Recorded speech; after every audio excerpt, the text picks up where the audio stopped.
two key players. President Trump's special envoy, Steve Witkoff, who is here with his partner, Lauren.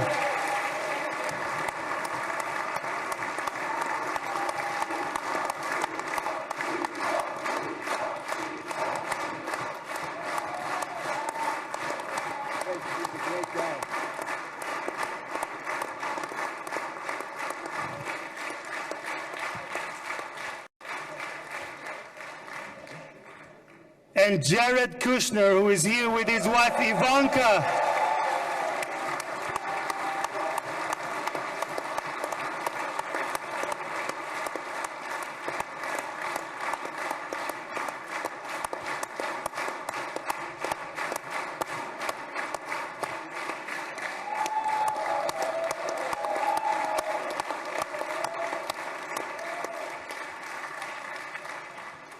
Thank you guys for everything that you have done to bring about this day.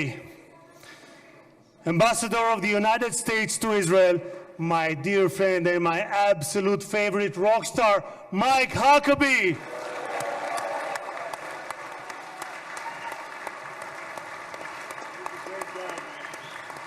we have Janet? I don't see Janet. No, Janet's not in. Janet's not here.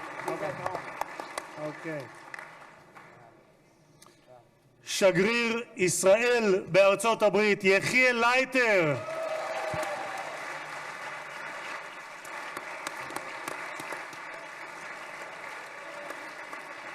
תודה.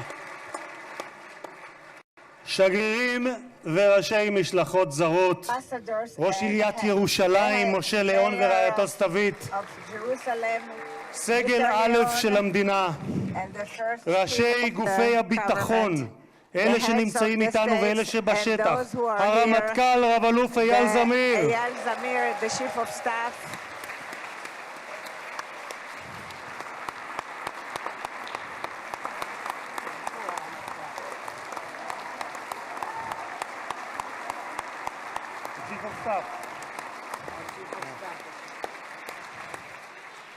המפכ"ל רב ניצב דניאל לוי, the head of the police, Daniel Levy, נציב שירות בתי הסוהר רב גונדר קובי יעקבי. הוא נמצא בשטח, הוא מאלה שנמצאים בשטח. נציב הכבאות וההצלה הרב תפסר אייל כספי. ראש המוסד דוד ברנע.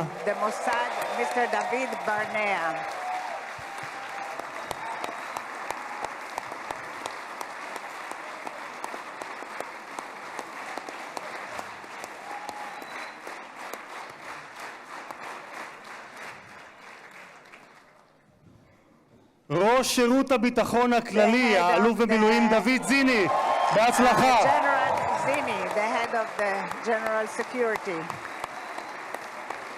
Great success to you.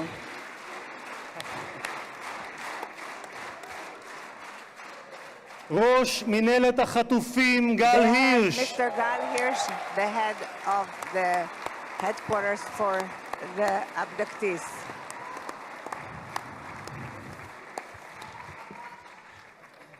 ראשי ערים וראשי רשויות מקומיות, מנכ"ל הכנסת שהרים בשלושה ימים ביקור שדרושים לו 3 חודשים לפחות, משה צ'יקו אדרי.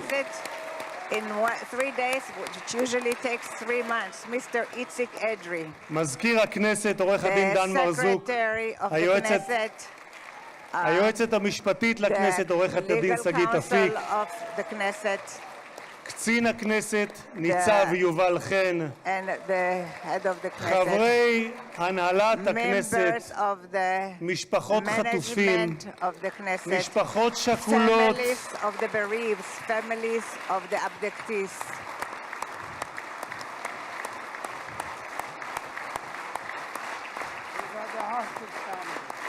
and the bereaved families also.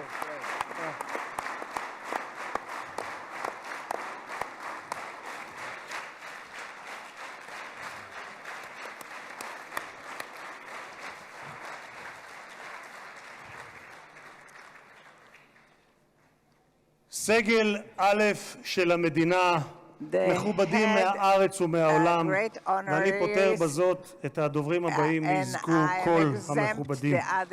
קהל יקר, אזרחי ישראל, יש לי הכבוד המיוחד לברך יחד איתכם את החבר הטוב ביותר שהיה אי פעם למדינת ישראל בבית הלבן. ברוך הבא לישראל, ברוך הבא לירושלים, ברוך הבא לכנסת, הנשיא דונלד ג'יי טראמפ.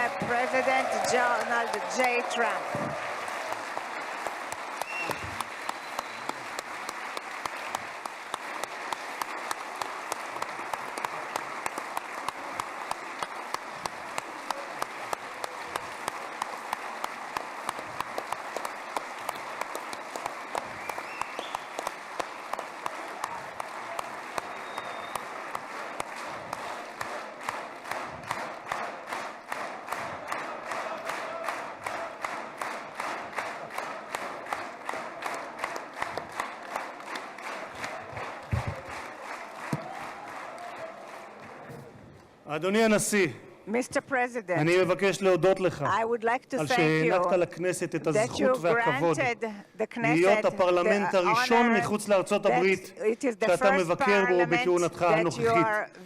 במסורת היהודית נהוג לברך ברגעים ייחודיים שכאלה. ברוך שנתן מכבודו לבשר ודם. תודה לך, הנשיא טראמפ.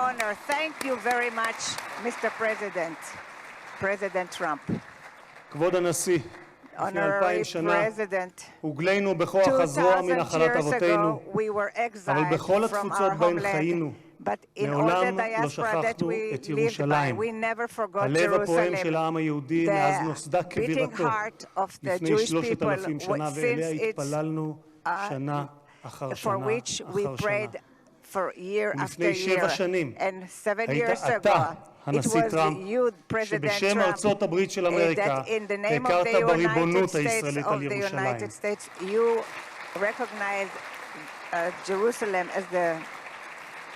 אתה מימשת הבטחה שנשיאים רבים לפניך הבטיחו, אבל רק אתה קיימת. העברת את השגרירות האמריקאית לירושלים, השלמה והמאוחדת. תודה לך, הנשיא טראמפ. Thank you very much, President Trump. Thank you very much, President Trump.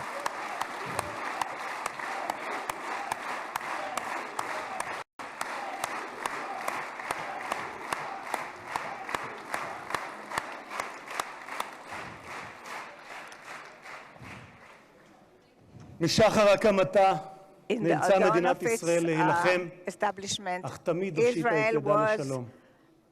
לפני 5 שנים הובלת יחד עם ראש הממשלה נתניהו את הסכמי אברהם.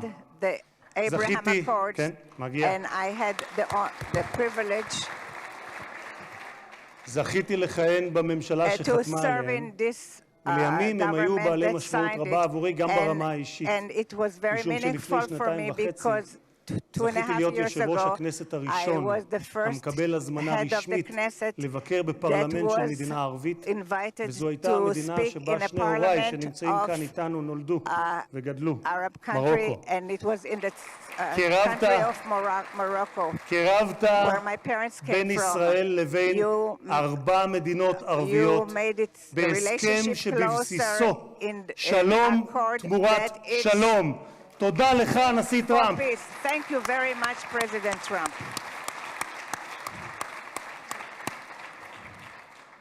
הרבה לפני כהונתך הראשונה, כבר ב-2011, זיהית את הסכנה שבאיראן גרעינית וכתבת, ואני אומר זאת בשפת המקור ברשותכם. Iran's quest of nuclear weapons is a major threat to our nation's national security interests. We can't allow Iran to go nuclear. איום על ארצות הברית משמעו איום על העולם החופשי כולו. את עמדתך העקבית ששמה את אמריקה ראשונה, America first, אך לא לבדה, but not America alone, הבאת עמך לבית הלבן בשתי כהונותיך. לפני 4 חודשים, לאחר שראש הממשלה נתניהו פתח במבצע עם כלביא, הורית על המבצע פטיש חצות, Midnight Hammer, פעולה אמיצה, hammer, which was a very brave action, that there was nothing like it until you arrived at the White House. בכך, אדוני הנשיא, מנעתם שואה גרעינית שאיראן ביקשה להמיט עלינו ועל העולם, מדינה שבפרלמנט שלה נבחרי הציבור זועקים מוות לאמריקה, מוות לישראל. והיום אנו יכולים לומר למשטר האייתולות באיראן, לא יהיה נשק גרעיני. תודה לך, הנשיא טראמפ. Thank you, President Trump.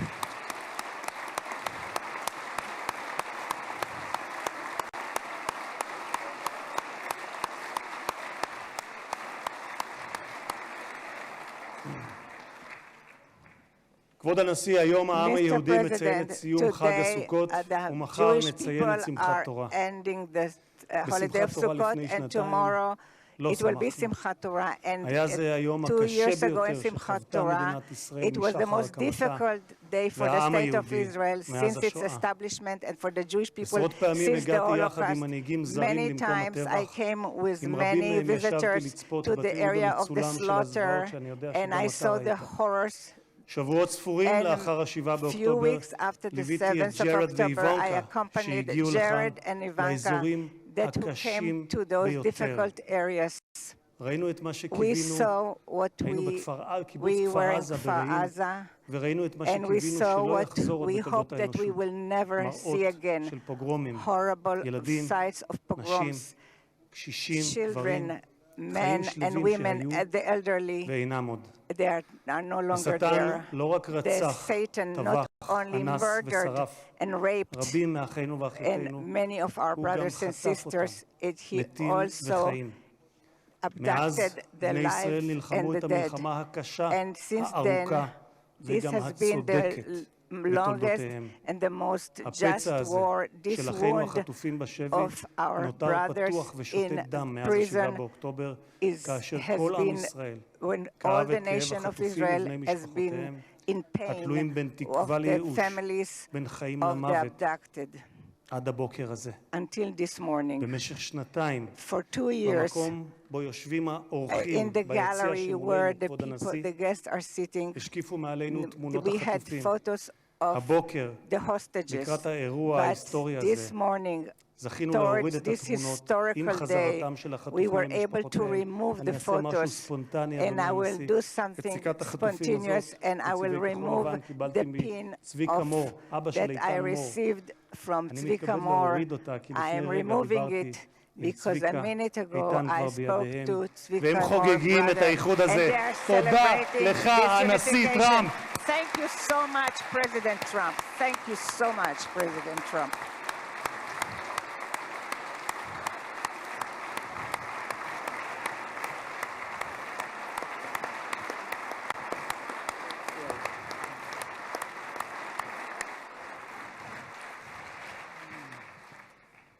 Mr. President, you stand before the people of Israel not as another American president, but as a giant of Jewish history, one for whom we must look back 2.5 millennia into the mists of time to find a parallel, Cyrus the Great. You, President Donald J. Trump, are a colossus who will be enshrined in the pantheon of history. Thousands of years from now, Mr. President, the Jewish people will remember you. We are a nation that remembers. Far from being a local struggle, what we are witnessing is a global struggle, a global battle between the forces of extremism, radicalism, and fundamentalism, and those of freedom, liberty, and democracy. What the world needs now is not appeasers who feed the crocodile in the hope that they will be eaten last, like the kind we have seen recently at the UN General Assembly. And by the way, President Trump, your team has checked the teleprompter. It is working beautifully. What the world needs now are more leaders who are brave, resolute, strong, and bold. The world needs more Trumps.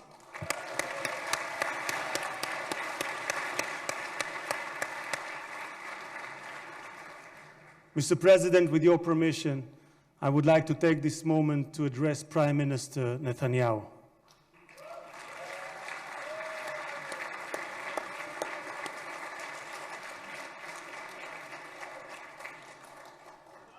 ראש הממשלה, תודה, ראש הממשלה עמדת בכל שנות כהונתך, אבל בפרט בשנתיים האחרונות מול לחצים אדירים.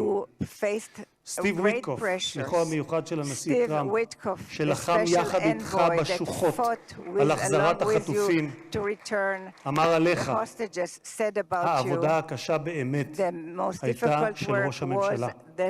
הוא זה שהיה צריך לקבל החלטות קשות, עד כמה להיות קשוחים מול חמאס ומתי לגלות גמישות. היו רגעים שחשבתי, כך אומר וויטקוף, שעליכם להתגמש יותר. אבל האמת היא שכעת, במבט לאחור, אני חושב שלא היינו מגיעים לנקודה הזו אם ראש הממשלה נתניהו לא היה פועל כפי שפעל.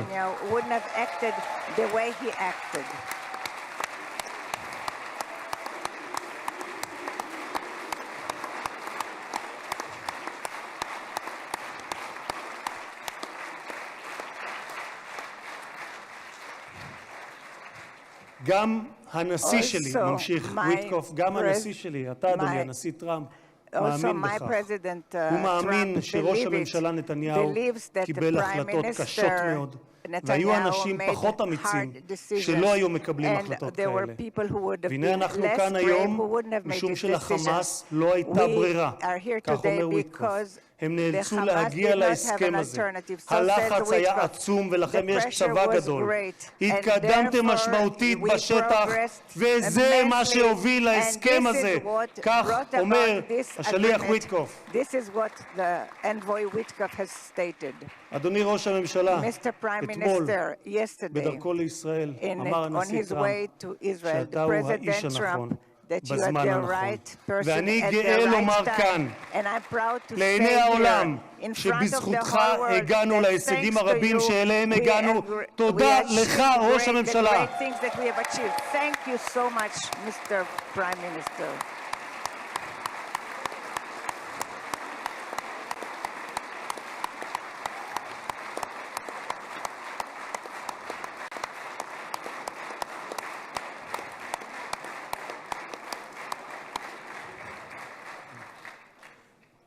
ביום הזה נודה מלב האומה וממעמקי הנפש הלאומית לחיילי צה"ל האמיצים,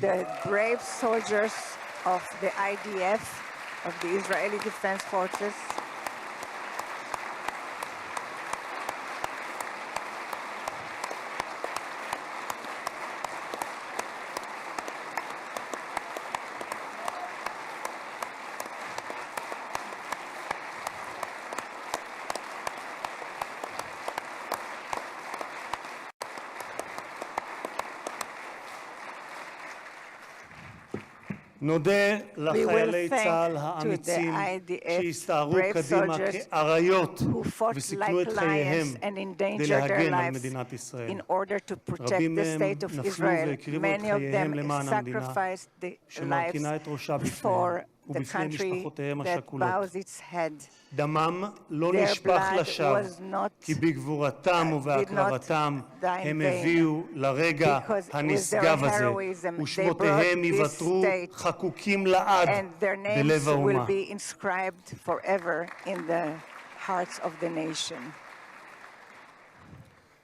President Trump, you are the president of peace. There was not a single person on this planet who did more than you to advance peace. No one even came close. Your election to the presidency marked a turning point, not only for the United States, but for the entire world.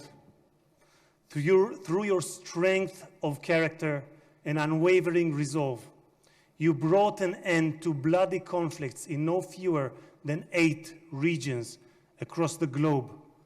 In less than 9 months, You became one of the most consequential presidents in history. You saved countless lives that would have been lost without your leadership. And as our sages teach, whoever saves one life, it is as though he has saved an entire world. You have proven that true peace is achieved through strength, and that only those who are prepared to use force in the present can prevent the need to use it in the future. Mr.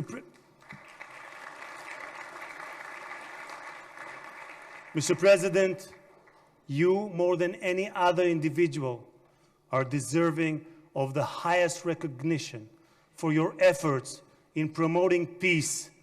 Therefore, I hereby announce that together with our good friend, Speaker of the House, Mike Johnson, we will rally speakers and presidents of parliaments from around the world to submit your candidacy for the Nobel Prize, Peace Prize next year.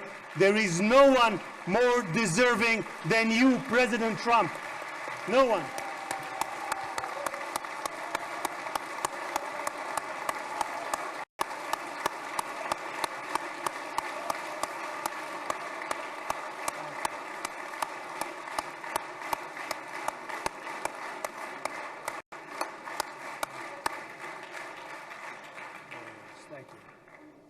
אדוני הנשיא, אנחנו ניצבים בפני ההיסטוריה ברגע נשגב שיחקק לדורות. זה יום מאוד מרגש לאזרחי ישראל, יום שכולנו ייחלנו לו. בספר ירמיהו משיב השם לרחל המבכה את בניה. מנעי קולך מבכי ועינייך מדמעה, כי יש שכר לפעולתך, נאום אדוני, ושבו מארץ אויב, ויש תקווה לאחריתך, נאום אדוני, ושבו בנים לגבולם.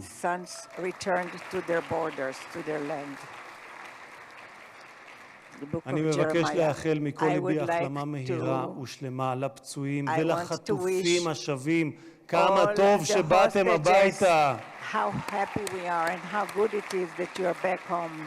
הנשיא טראמפ, מי ייתן והעושה שלום במרומיו יברך אותך, נשיא השלום, את ארצך ואזרחיה, את משפחתך וכל היקרים לך, ויעשה שלום עלינו ועליכם. May God bless you, President Trump. May God bless the United States of America, and may God bless the state of Israel. תודה רבה וחג שמח.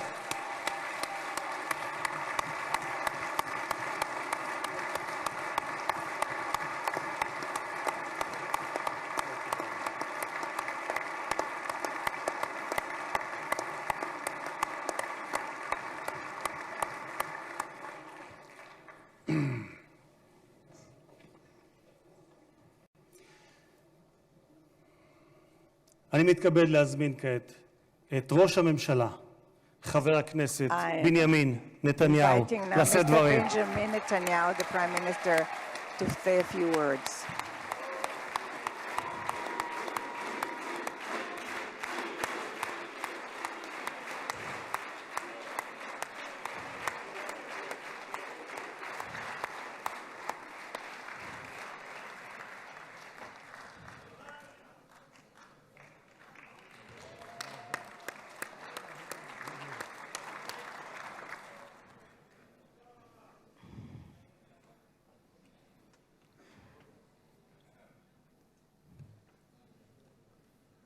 מכובדי הנשיא הרצוג ורעייתו מיכל, President Herzog and his wife Michal, מכובדיי הרבים, and the great honorary guests, ובראשם and headed by ידידנו הגדול, our great friend, נשיא ארצות הברית, the President of the United הנשיא States, דונלד ג'יי טראמפ.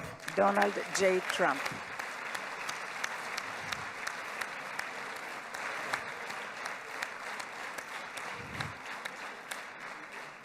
ברוך בואך לירושלים בירתנו הנצחית.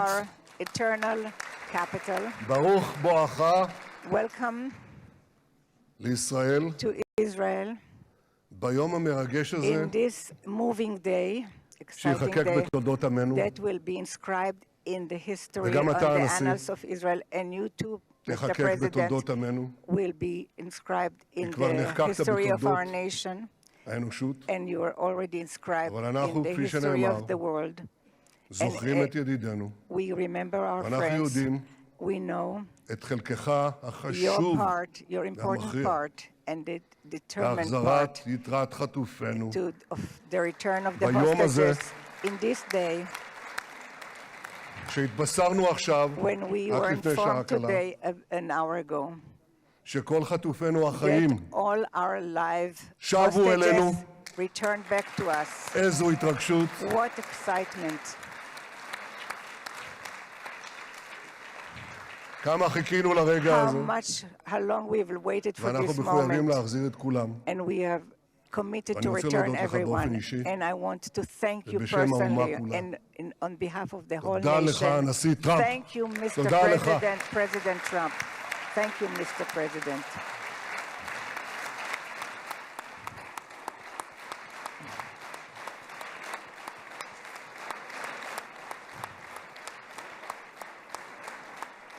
Now, I know that the teleprompters are working well, though I'm not using them. But I'm not sure about the translation. So I'll say words in English. President Trump, the Knesset welcomes you and your distinguished delegation to Jerusalem, our eternal capital. This is your first visit to Israel since you recognize Jerusalem as our capital and moved the embassy here. Thank you, President Trump, for that.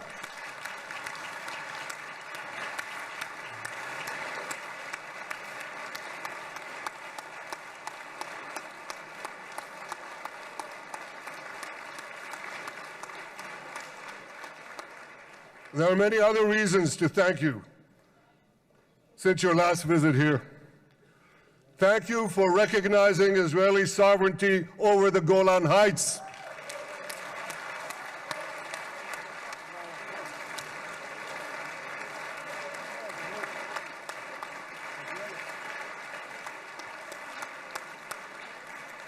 Thank you for standing up to the lies against Israel in the United Nations.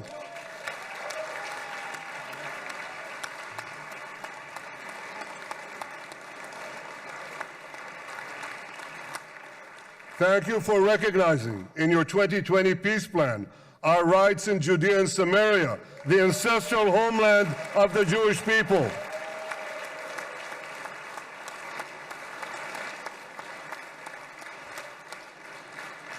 Thank you for brokering the historic Abraham Accords. Abraham, Eskemei Avraham.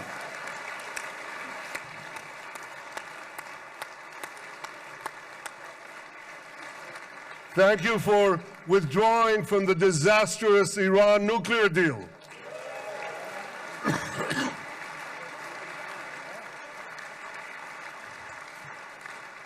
Thank you for supporting Operation Rising Lion and for your bold decision to launch Operation Midnight Hammer. Boy, is that, you got to hear this.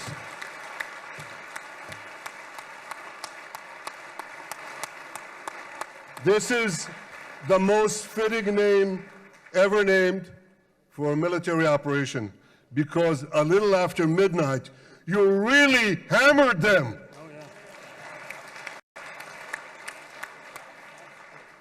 My friends, this is only a partial list, but it's enough to affirm what I've said time and again. Donald Trump is the greatest friend that the state of Israel has ever had in the White House.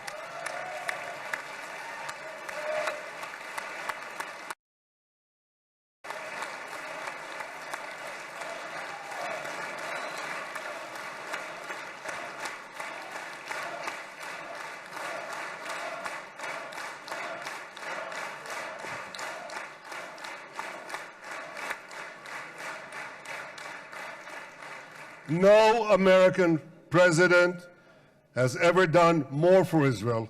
And as I said in Washington, it ain't even close. It's really not a match.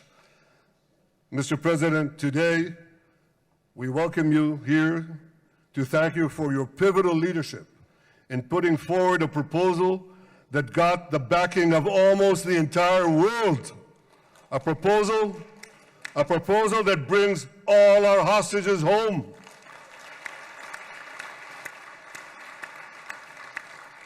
A proposal that ends the war by achieving all our objectives.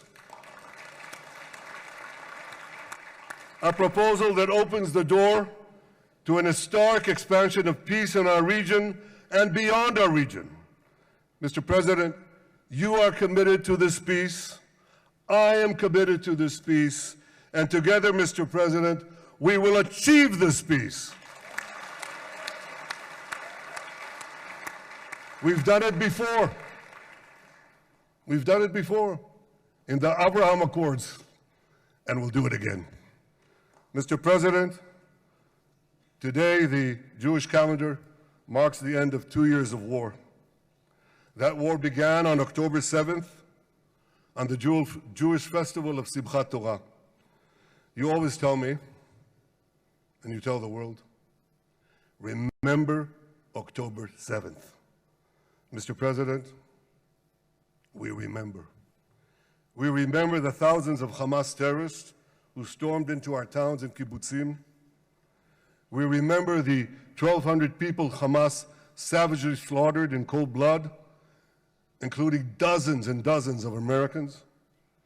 We remember entire families burnt alive as they embraced each other. We remember the beautiful young Israelis brutally gunned down at the Nova Music Festival. We remember the hundreds of our citizens who were dragged into the dungeons of Gaza, including 12 Americans, men and women, young and old, babies and elderly Holocaust survivors. My friends, Mr. President, Donald, these monsters take babies as hostages. In response to this barbaric attack on October 7th, Israel did what it had to do. With indomitable courage, we set out to defend our people, to defeat our enemies, and to release our hostages. Our heroic soldiers fought like lions. They fought on the front lines of civilization and barbarism. Israel achieved amazing victories over Hamas and the entire Iran terror axis. Sinwar, Dev, Hania, Nasrallah, Assad, they're all gone.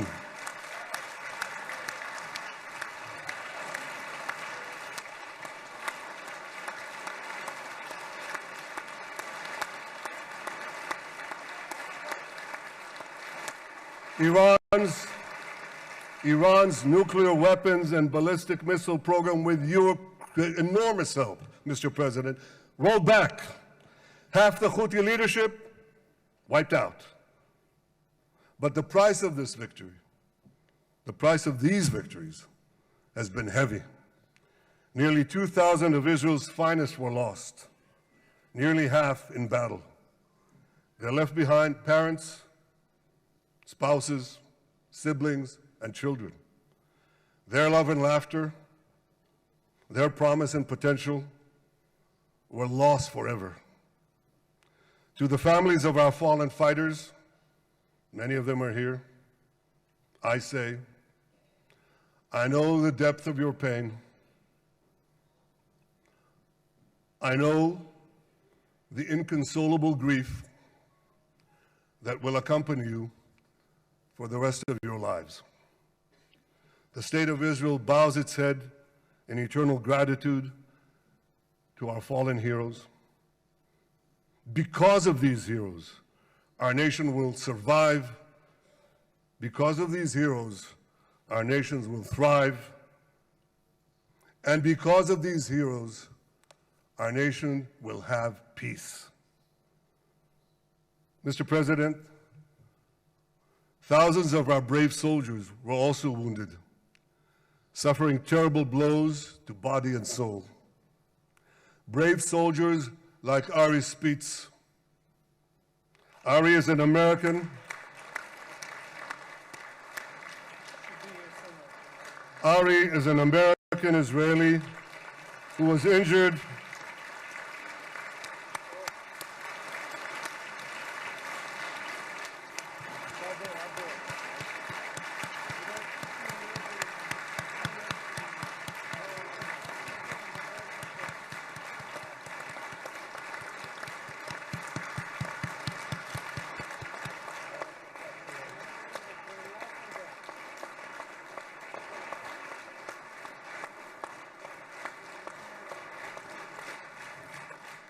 Ari is an American Israeli who was injured in Gaza while searching for Hamas terrorists and weapons.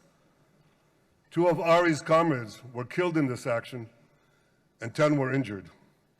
Ari was presumed dead, but made a miraculous recovery despite losing 3 limbs.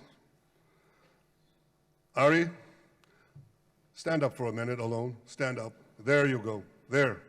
Ari, you are the spirit of Joshua. You are the spirit of David. You are the spirit of the Maccabees. You are the spirit of Israel. I salute you. We all salute you.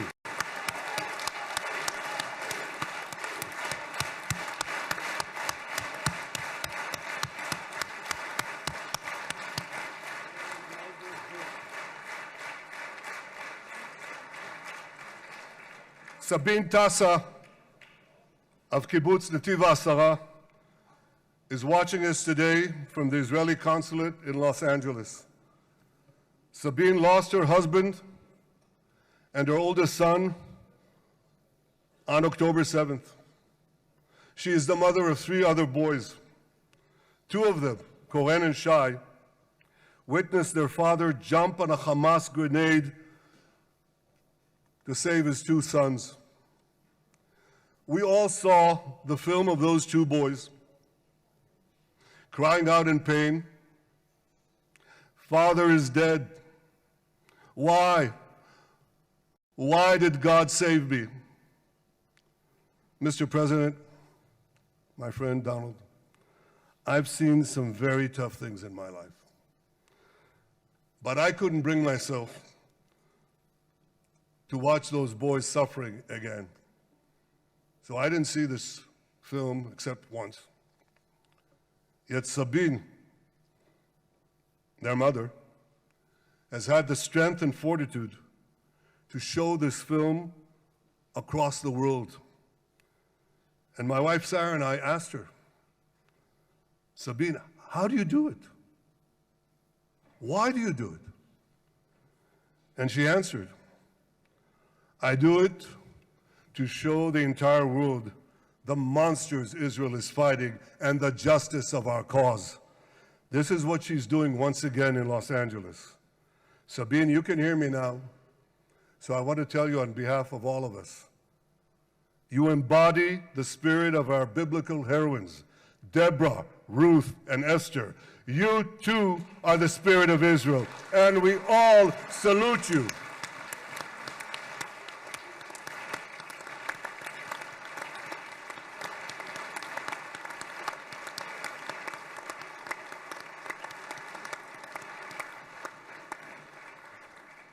Mr. President, you asked me on our many conversations during the 12-day war with Iran, you asked me, how are the people holding up?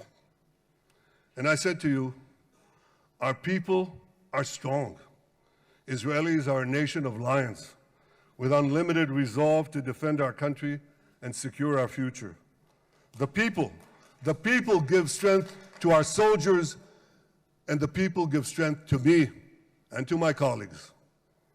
The Jewish people have risen from the ashes time and again, but when we formed the State of Israel and the Army of Israel, we pledged never again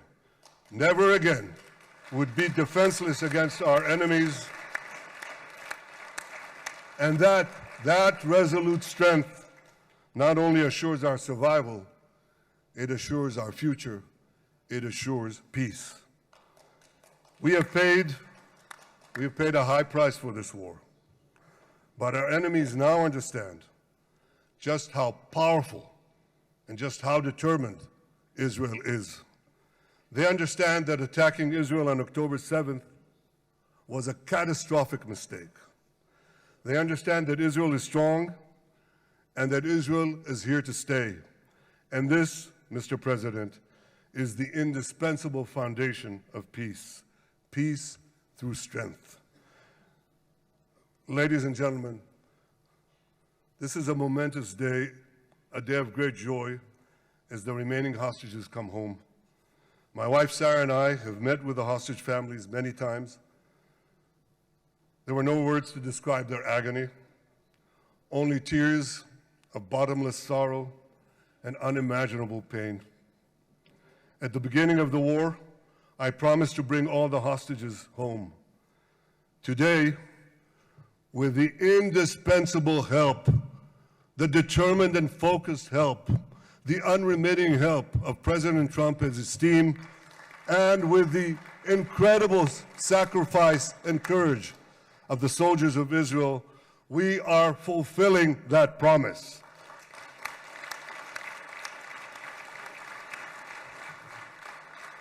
It has been a long journey to get here. In the first week of the war, our brave soldiers put military pressure on Hamas, and the international community put diplomatic pressure on them. This enabled us to secure the release of over 100 hostages. In heroic rescue attempts behind enemy lines, Israel's special forces rescued 8 live hostages and brought back the remains of dozens more. But as time went on, we all know what happened. The diplomatic pressure was turned on its head. More and more governments bought into Hamas's false propaganda. More and more governments succumbed to anti-Semitic mobs in their own countries. They just turned on Israel. They called for us to surrender to Hamas demands, just leave Gaza immediately, they said, end the war without committing to disarm Hamas, without committing to demilitarize Gaza. Had Israel succumbed to those demands, not only would Sinwar, Nasrallah, Assad, and Iran's missile and nuclear program remain intact. Not only that, because in no time, the Hamas killers would be back on the border fence, ready to repeat the horrors of October 7th again and again, as they vowed to do. But just at that point of maximum pressure on Israel, a man named Donald J. Trump was elected President of the United States.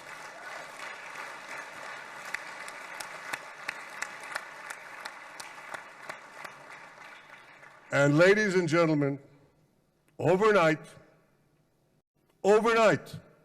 everything changed. Everything. We felt it right here. Mr. President, thanks to your unequivocal backing of Israel, we secured a second hostage deal within weeks of your election. And in the months that followed, we worked closely together to forge a path to bring the remaining hostages home and end the war. End the war in a way that ensures the disarming of Hamas, the demilitarization of Gaza, and that Gaza would never again pose a threat to Israel. 2 months ago, you fully backed my decision to send the IDF into the last Hamas stronghold in Gaza City. You shared my view that this military pressure would help free the hostages.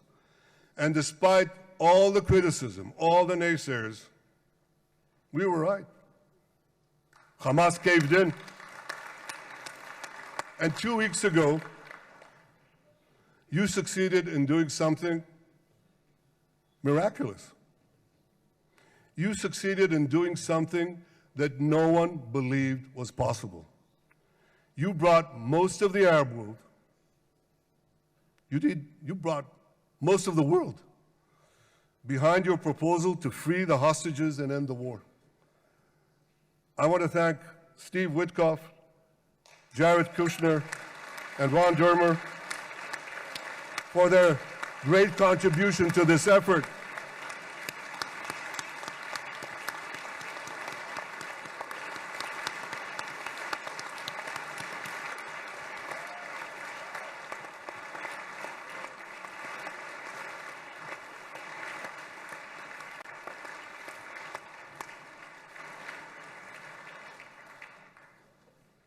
And I want to thank our negotiating team.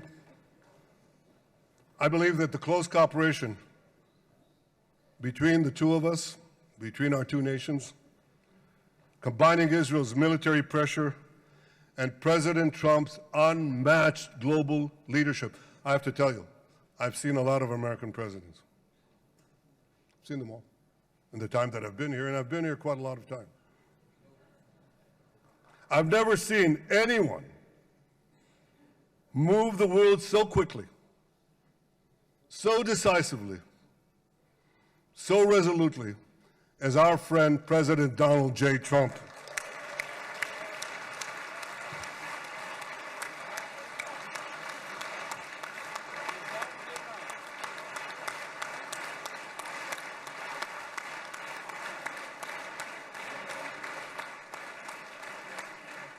With our military pressure and President Trump's global leadership, we achieved this historic moment.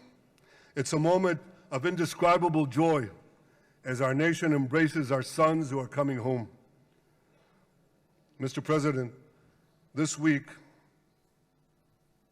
Jews around the world are going to read the book of Ecclesiastes, Kohelet, in the Bible. The Bible has many miraculous moments. One of them was your decision to bomb Fordo. I think it was a pivot of history because it wasn't meant only to bomb Fordo.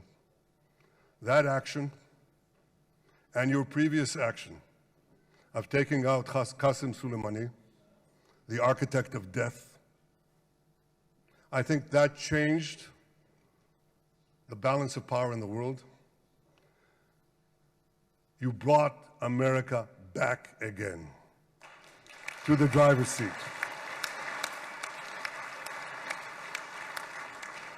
Now, I said that we're going to read this week the book of Ecclesiastes.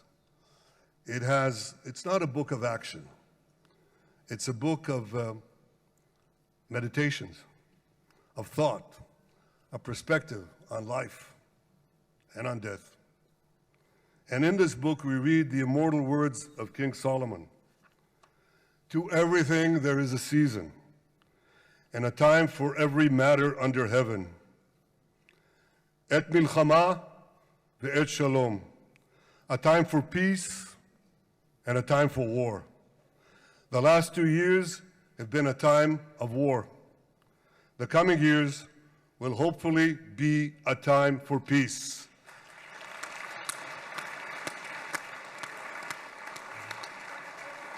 Peace inside Israel and peace outside Israel.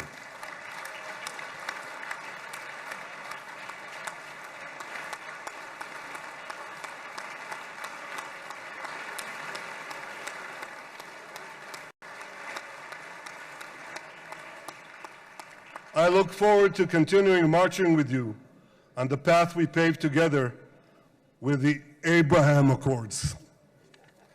Under your leadership, we can forge new peace treaties with Arab countries in the region and Muslim countries beyond the region. Abraham's children will work together to build a better future, a future that will unite civilization against barbarism, light against darkness, and hope against despair. And my friends, I believe that with President Trump's leadership, this will happen a lot faster than people think.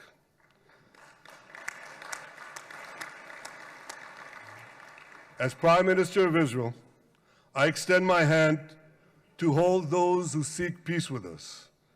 No one wants peace more than the people of Israel. Israel will always remain vigilant in defending itself, and Israel will always remain full of hope.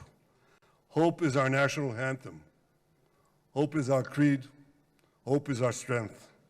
It is time, my friends, to realize that hope and expand the circle of peace. Mr. President,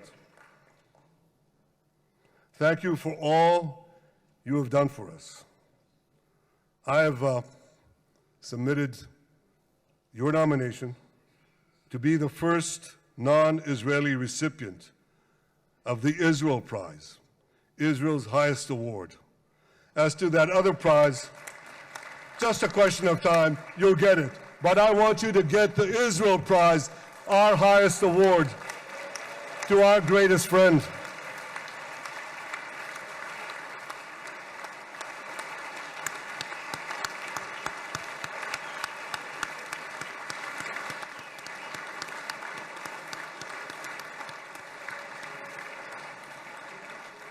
When others were weak, you were strong. When others were fearful, you were bold. When others abandoned us, you stood by our side. On behalf of the government and people of Israel, I thank you for your extraordinary friendship. Thank you for helping bring our hostages home. Thank you for supporting Israel's march to victory. Thank you for paving a path to peace. מכובדי נשיא ארצות הברית, ידידי דונלד, ברוך הבא לישראל, ברוך הבא לירושלים, ברוך הבא ביום המרגש הזה, שהחיינו וקיימנו והגיענו לזמן הזה.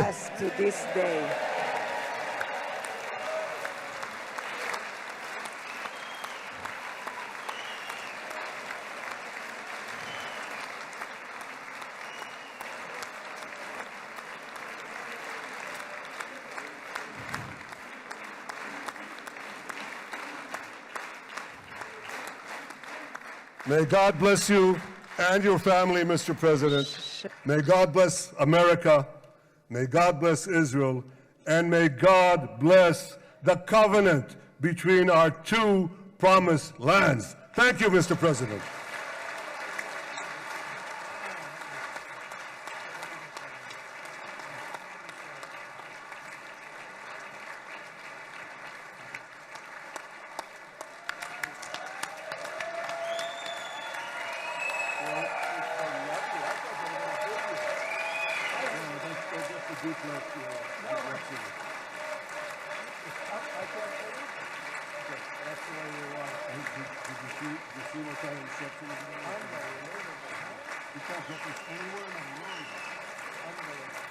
But you'll get it in the morning. Thank you.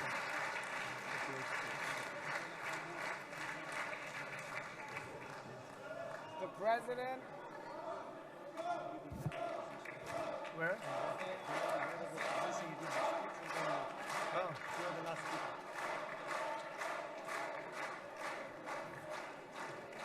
Come on up, opposition. Come on, opposition. Yeah. Okay.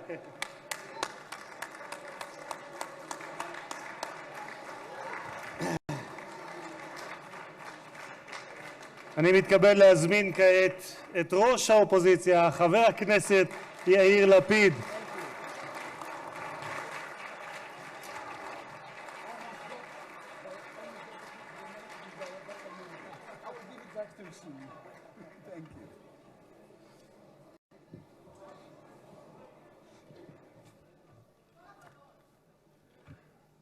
Mr. Speaker, members of Knesset, ministers, President Herzog, Prime Minister Netanyahu, distinguished guests, Your Excellency, President Trump.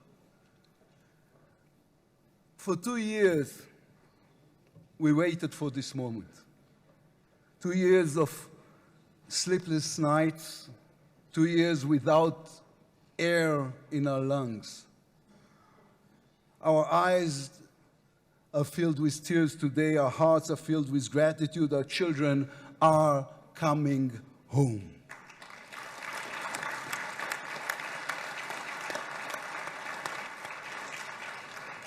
In the Babylonian Talmud, a sacred book of the Jewish people, it is written, whoever destroys one life, it is as though he destroyed an entire world, and whoever saves one life, it is though as he has saved an entire world. Mr. President, you have saved the lives of our hostages.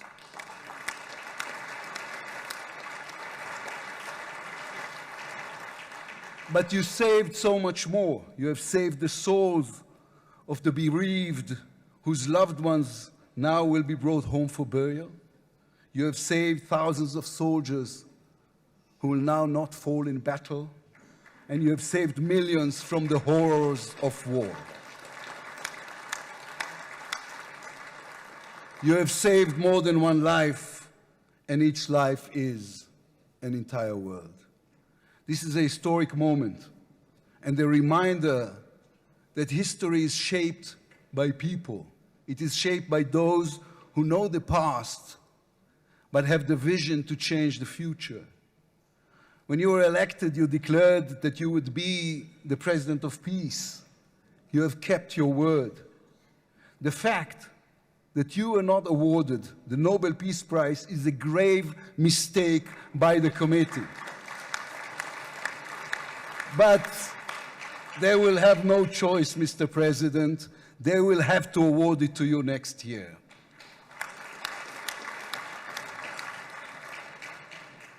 Peace will not come by waiting. It will come by building, by reaching out, and by daring once again to believe. You, Mr. President, have done the unimaginable. We will be eternally grateful. But we also need to take responsibility. The destiny of Israel will always be written by the people of Israel. We must now prove ourselves worthy of what has been achieved. From its founding, Israel has said to the world that our strength, our power, rest upon our values. Israel is the strongest country in the Middle East because we are the only democracy in the Middle East. Because we believe in the principles laid in our Declaration of Independence, which says Israel will ensure complete equality of social and political rights to all its inhabitants, irrespective of religion, race, or sex. It will guarantee freedom of religion, conscience, language, education, and culture. It will safeguard the holy places for all religions. Those are our values. That is who we are as people, as a country. Our neighbors must understand one more thing about us. We are not going anywhere.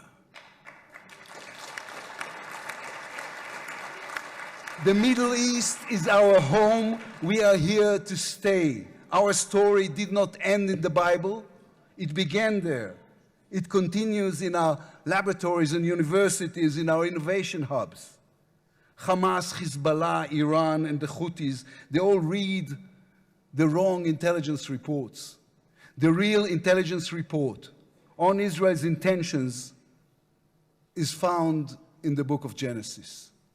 And I will give you and your descendants after you the land of Canaan for an everlasting possession. We call upon the nations of the Islamic world and all our neighbors, Saudi Arabia, Syria, others. We are here to stay. We can do great things together. Come and talk to us. Mr. President, you are the one who can make it happen as you did with the historic Abraham Accords. Then too, no one believed it was possible. Then too, you imposed your vision on everyone. While others spoke of difficulties, you created opportunity. You can be the one to bring the next wave of peace. The people of Israel support this. They want this.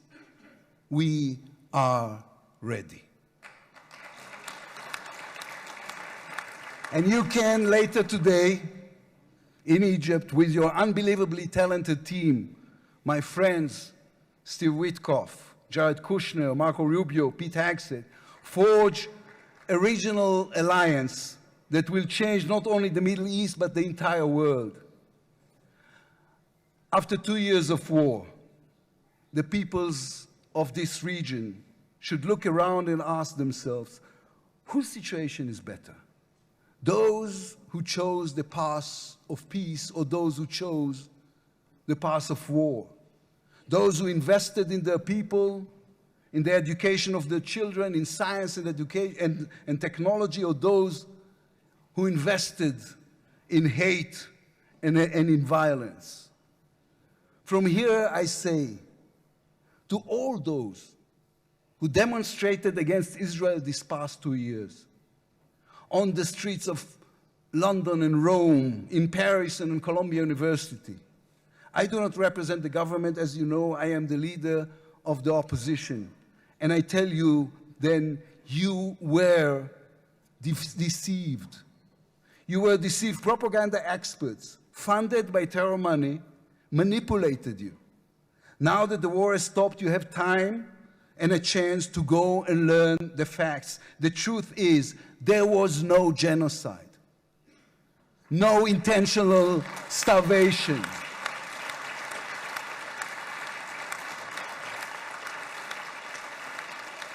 The truth is, there was an army and a country fighting in the most complicated conditions imaginable against terrorists who send their own children to die for a follow-up, who use their own children as human shields. The truth is that a democratic state was attacked by a fanatical terrorist organization. 1,200 people were killed in one day, women were raped, babies were burned alive. And all that, on all the while, they played with your minds, selling you the absurd idea that supporting Islamic terror is somehow a liberal value. There is good and evil in this world. When you stand with Hamas, you stand with evil. When you stand with Hezbollah, you stand with evil. When you stand with the Iranian regime, you stand with evil. When you stand with Israel, you stand on the side of justice.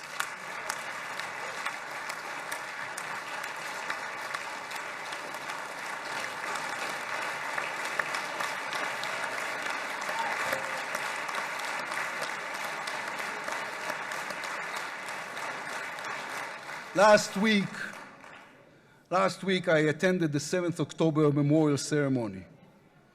An inspirational woman called Galit Dan spoke on stage. Galit had a daughter, Noya, a 13-year-old girl who was autistic like my daughter. And Noya was full of light. She loved Harry Potter. On that dark day, Noya was sleeping at her grandmother's, Carmela's house in Kibbutz Nir Oz. Carmela was 80 years old. Their bodies, grandmother and granddaughter, were found embraced. They were murdered together. On stage at the ceremony, Galit said a sentence that moved us all. We don't want revenge, she said. We want redemption. Today, the redemption begins. Israel has endured 2 terrible years on the battlefield and in the international arena. But in those 2 years, we also rediscovered our own greatness. We remember how good we can be. Our pilots who took control of the skies over Iran, our industries leading the world in technology, our civil society, which reached out to help every victim of the war. We will move forward toward a different future. Our heroic soldiers who saved us all will fold away their uniforms and rise as teachers and engineers, scientists and innovators, investors and small business owners. We will never be able to repay the debt to those who sacrificed everything these past years, to those who, as President Lincoln said, gave the last full measure of devotion. We can only be worthy of them, worthy of their sacrifice. Mr. President, allow me to speak also to the businessman in you, the deal maker who understands value.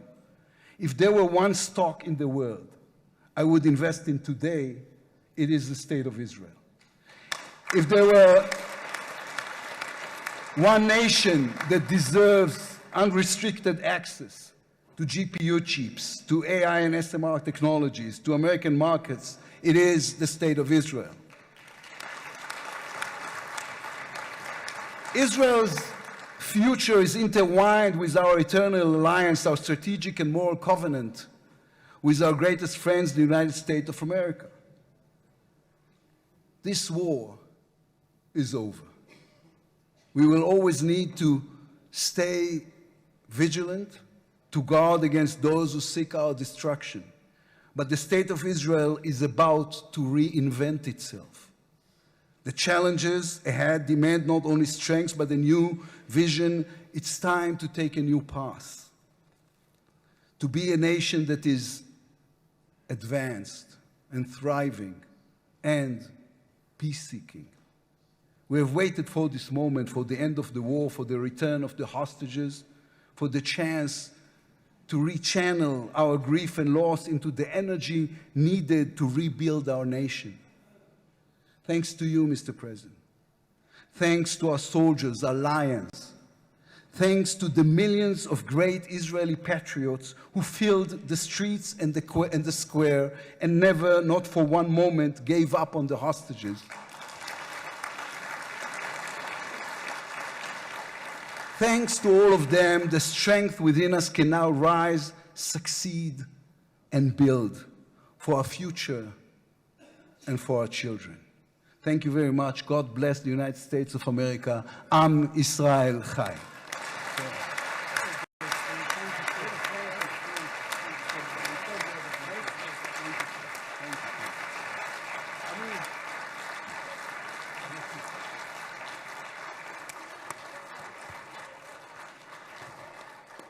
אני מודה לראש האופוזיציה.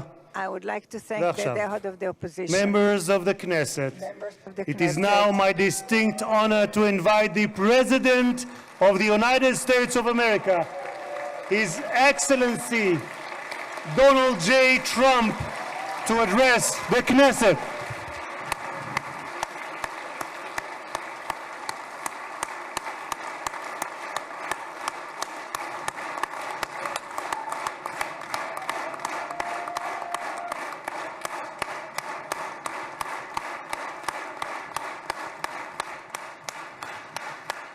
Thank you very much. Thank you.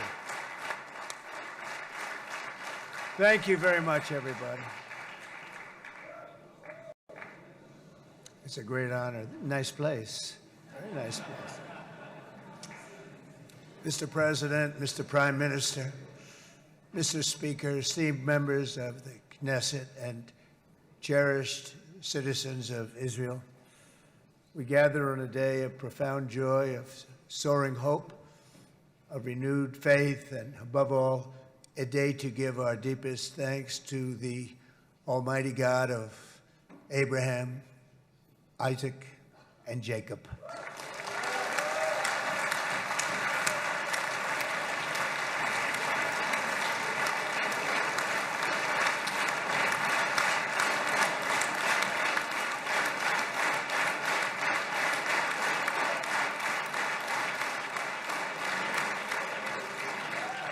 After 2 harrowing years in darkness and captivity, 20 courageous hostages are returning to the glorious embrace of their families, and it is glorious. 28 more precious loved ones are coming home at last to rest in this sacred soil for all of time. And after so many years of unceasing war and endless danger, today the skies are calm, the guns are silent, the sirens are still, and the sun rises on a holy land that is finally at peace, a land and a region that will live, God willing, in peace for all eternity.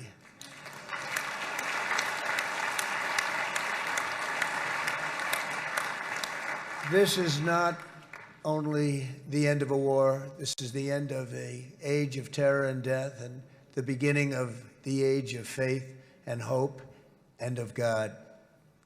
It's the start of a grand concord and lasting harmony for Israel and all the nations of what will soon be a truly magnificent region. I believe that so strongly.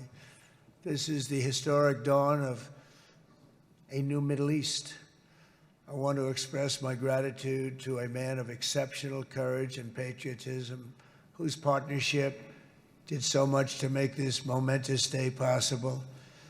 You know who I'm talking about. There's only one, Prime Minister Benjamin Netanyahu. Bibi, please stand up.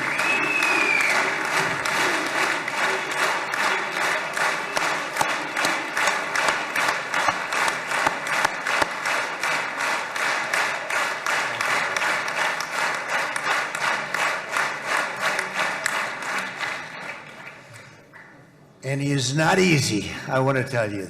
He's not the easiest guy to deal with, but that's what makes him great. That's what makes him great.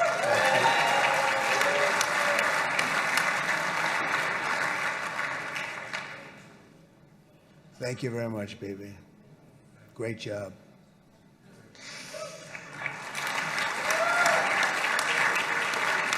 And let me also convey my tremendous appreciation for all of the nations of the Arab and Muslim world that came together to press Hamas to set the hostages free and to send them home. We had a lot of help. We had a lot of help from a lot of people that you wouldn't suspect, and I want to thank them very much for that.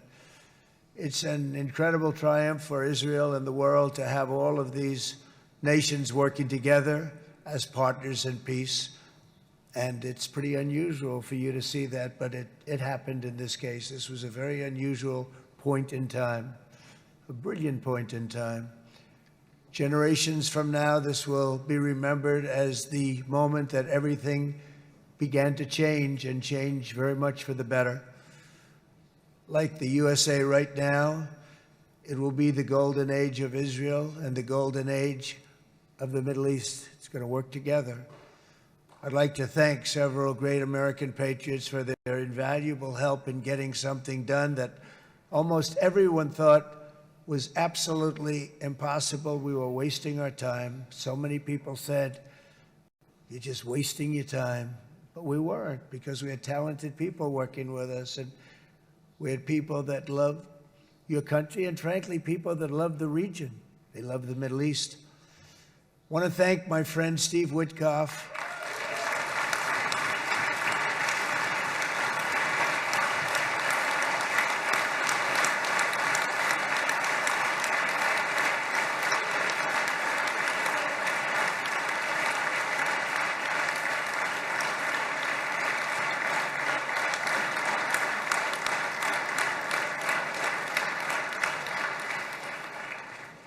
You know, Steve was chosen by me.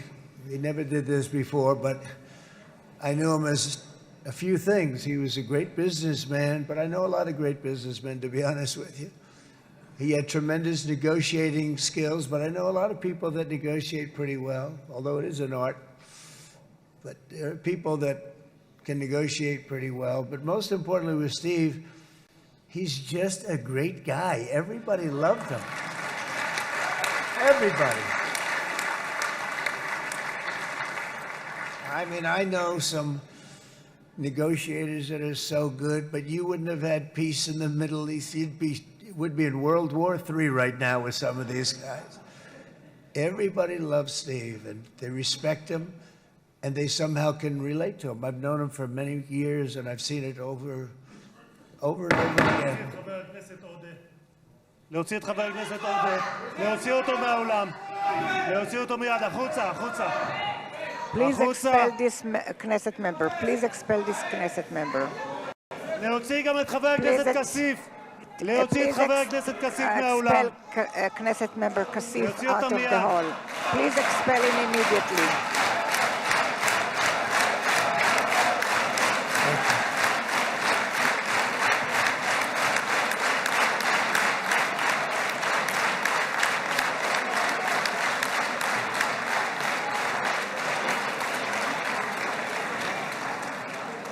Sorry for that, Mr. President.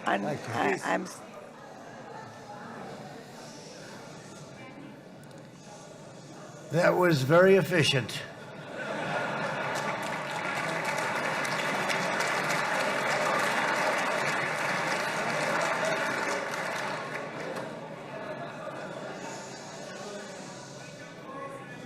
So back to Steve. He's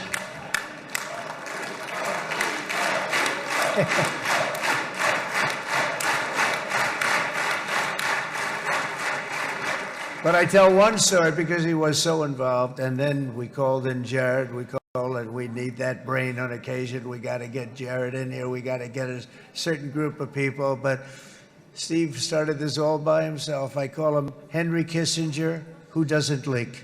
Okay? Henry is a big leaker. He leaked. Steve doesn't leak. Steve just wants to get the job done. He wants to do what's right. But I'll give you just a quick story because, as you know, he's working on the war with Russia and Ukraine, a war that would have never happened if I were president. A shame. 7,000 young soldiers a week are being killed. More than that this last week. It's a shame. Should have never happened. But it did happen, and we won the race, and I took over this horrible war that's been raging, and I thought it would be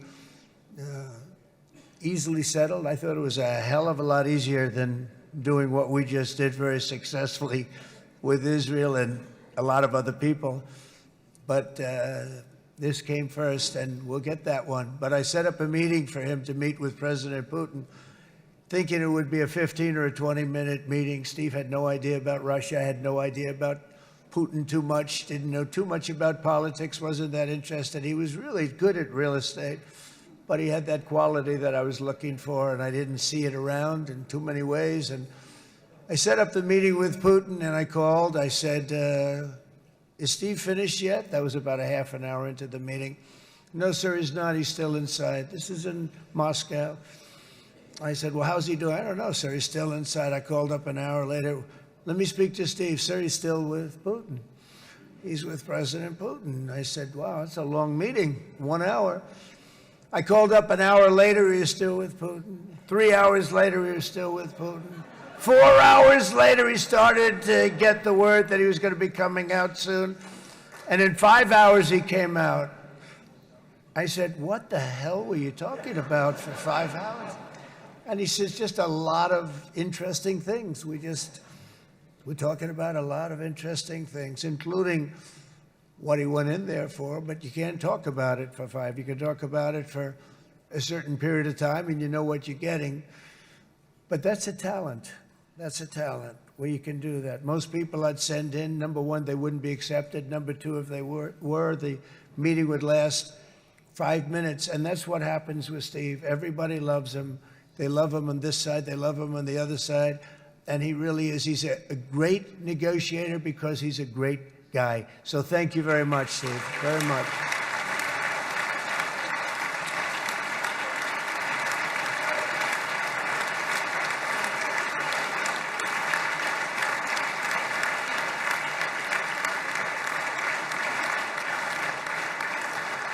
And let me also give a very special thanks to someone who truly loves Israel. In fact, loves it so much that my daughter converted.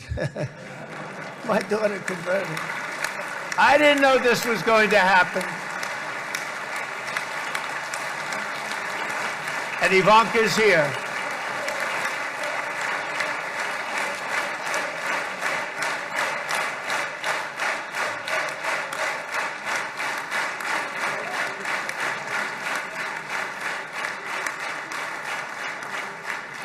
And Bibi, you do know this was not in the cards for me. You understand that. And she is so happy, and they are so happy. At least I think they're happy. If they're not, we have a big story, right? No, they have a great marriage, and they get along great. They're best friends. They have a very special relationship. But Jared has been so helpful. He really did something very special. He established the Abraham Accords with a group of very wonderful people. I like calling it the Avraham Accords because people that, what? Avraham. It's so cool. It's so much sort of nicer, you know, the Abraham versus the Avraham.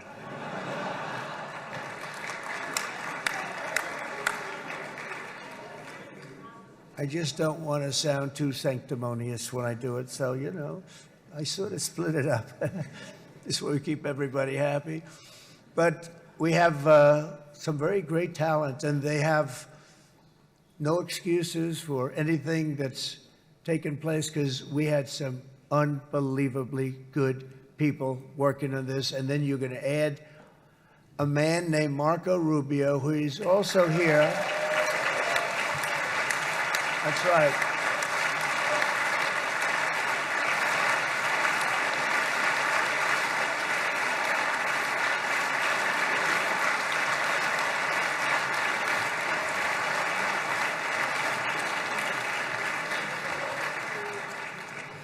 And I have a prediction that Marco will go down, I mean this, as the greatest Secretary of State in the history of the United States. I believe that. I believe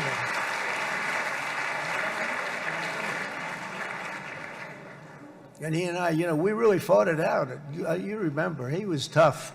He was nasty. Who the hell thought this was going to happen, Marco, right? And now I'm saying he's going to go down as the greatest. He will. He was always smart and sharp, and people respect him. And then we have somebody who's young, but an unbelievable leader. I saw it a long time ago, and he's turned out to be even better than we thought. Right, Susie? I think even better. And that's Pete Hegseth, who is our Secretary of War, formerly Secretary of Defense.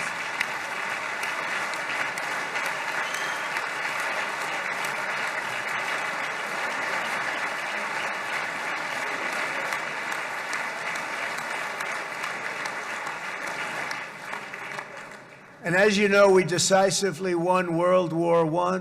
We decisively won World War II decisively. And everything in between and everything before it, we won everything. And then they had the brilliant idea of changing the name from war, you know, it was war, to defense. And with that went a certain thinking. And we fought in a very politically correct way after that. We always had the strongest military, and now we have a stronger military than we've ever had before. Because of my first term, I've totally rebuilt the military, every aspect of it. But we have, if you think, we settled 8 wars in 8 months. I'm now including this one, by the way, if that's okay. They may say, well, that was quick. Because yesterday I was saying 7, but now I can say 8. The hostages are back. The hostages are back.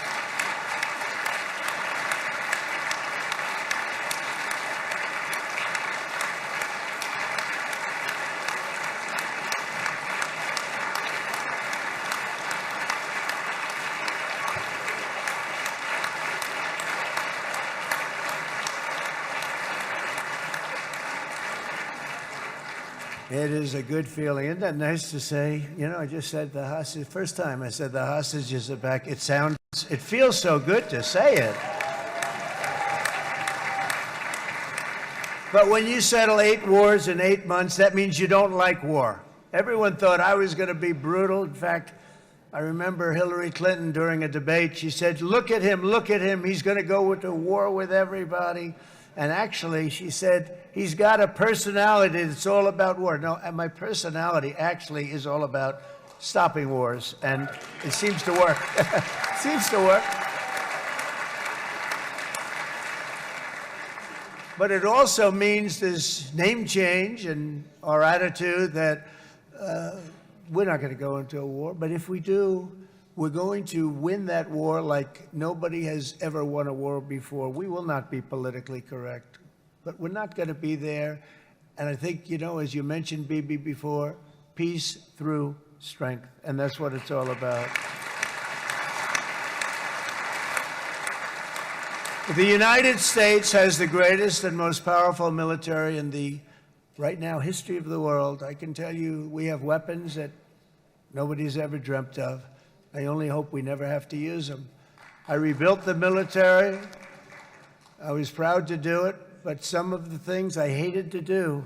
I hated certain of the weapons because the level of power is so enormous. It's so dangerous, so bad. but we have to do what we have to do. We make the best weapons in the world, and we've got a lot of them, and we've given a lot to Israel, frankly, and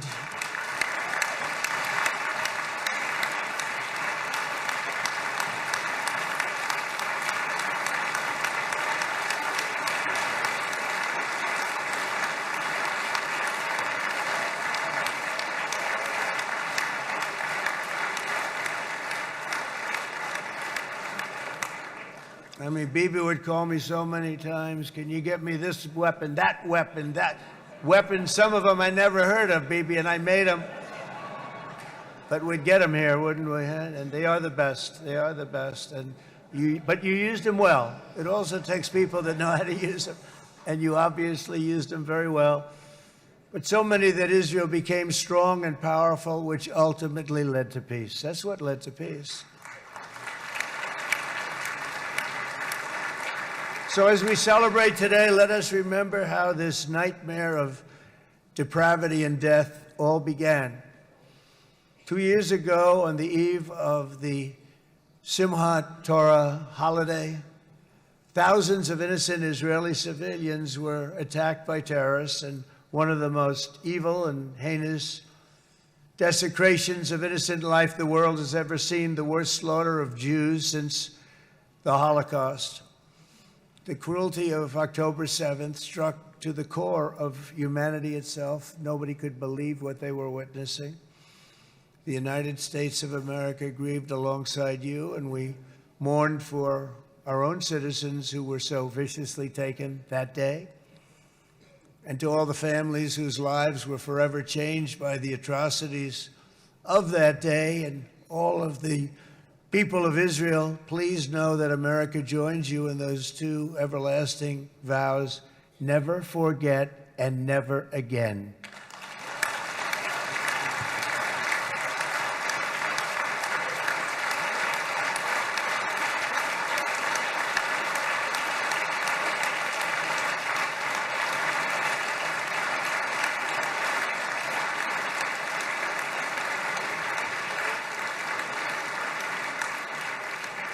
From October 7th until this week, Israel has been a nation at war, enduring burdens that only a proud and faithful people could withstand. It was a very tough period of time.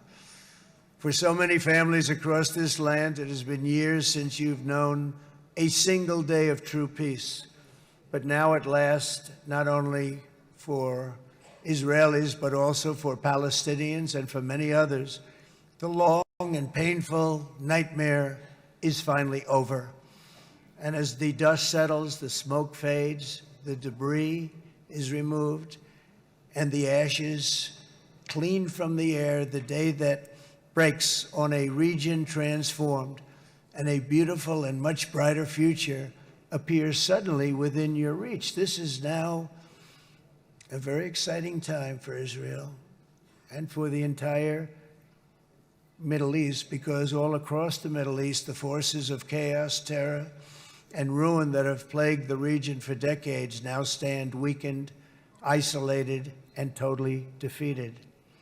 A new coalition of proud and responsible nations is emerging, and because of us, the enemies of all civilization are in retreat.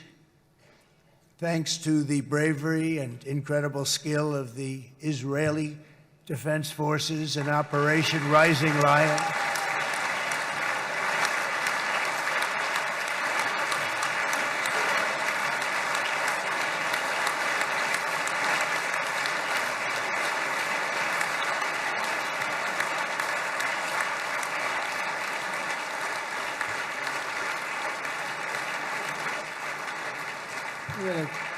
guy's central casting. Let's put him in a movie. Look at him.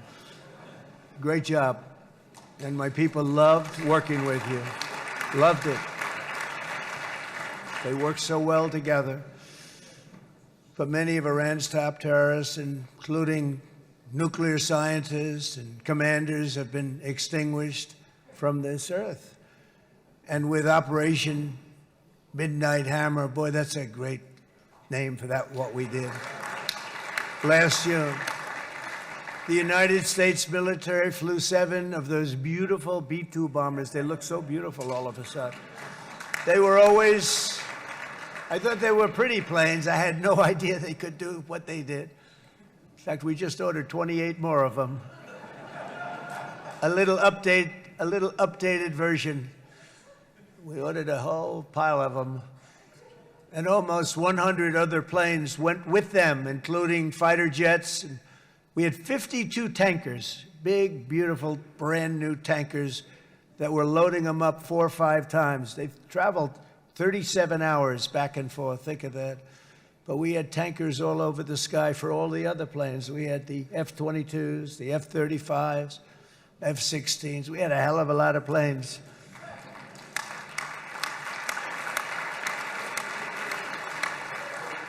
So we had 52 gas stations in the sky. That's what they call them. I'll tell you, I wouldn't want to be flying one of them. We have our great General Raisin Cain right here. General, stand up. This guy. What a general. Thank you.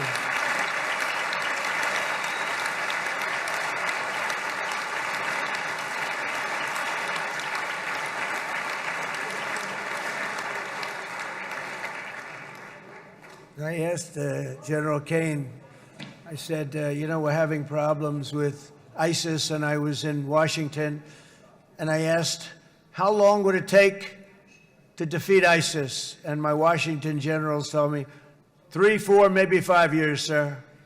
I said, I don't get it. We got the best equipment in the world. Why?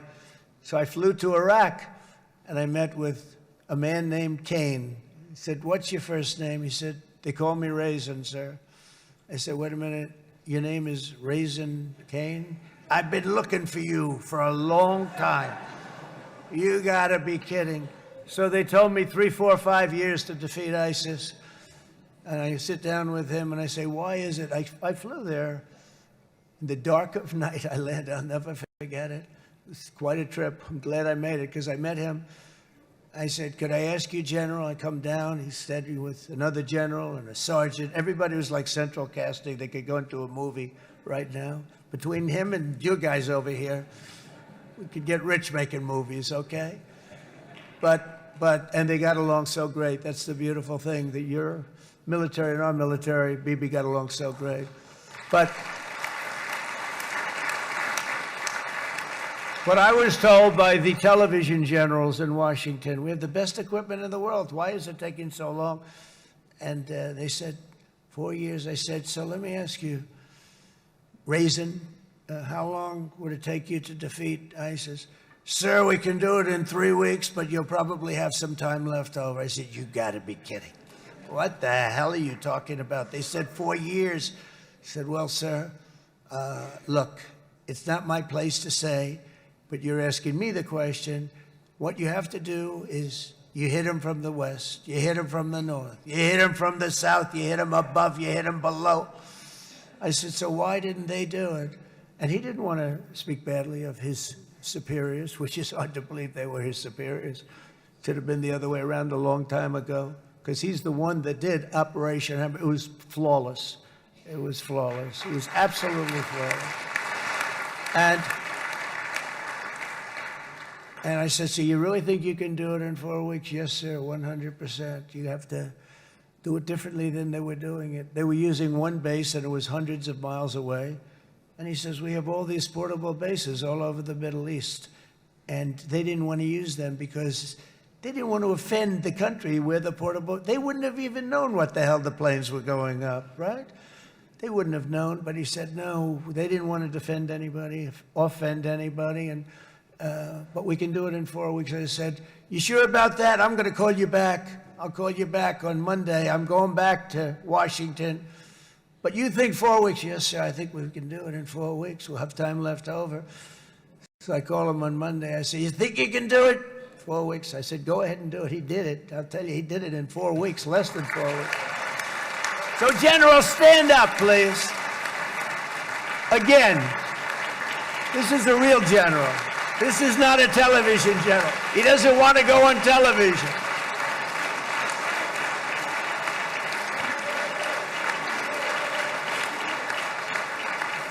He doesn't want to go on television. That's it. The other guys love being on television. So we dropped 14 bombs on Iran's key nuclear facilities, totally, as I said originally, obliterating them. And that's been confirmed, and everybody understands it. Together we stopped the #1 state sponsor of terror from obtaining the world's most dangerous weapons. And if you think about it, if we didn't do that, and assuming we made the same deal that we have today, there'd be a dark cloud over this deal. And #1, it wouldn't happen because the other Arab and Muslim nations really wouldn't feel comfortable making the deal that we have now, right? If Iran had that nuclear weapon that they were about 2 months away from having. They would have had it in 2 months or maybe less than that. They were right at, this was our last shot. They looked at it for 22 years. This was our last shot. The pilots told me that. They said, 22 years, sir. They looked at it. Our predecessors looked, they studied it. 3 times a year would do drills on that exact attack. And boy, did they get it right. But let's assume they didn't, and let's assume there was large-scale nuclear weapons in the hands of Iran. We couldn't be here today. Even if we signed the deal, which we couldn't do because a lot of people would not want to have anything to do with it, we took a big cloud off of the Middle East and off of Israel.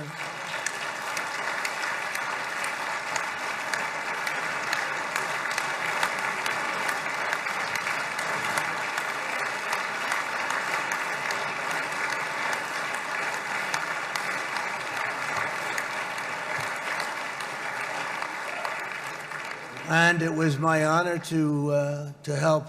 But isn't it true, though, that can you imagine the same, let's assume, Bibi, the same documents, we had everything the same, but you had somebody out there that was, in the opinion of everybody, all-powerful in the Middle East. They took a big hit, didn't they? Didn't they take a big hit? Boy, oh boy.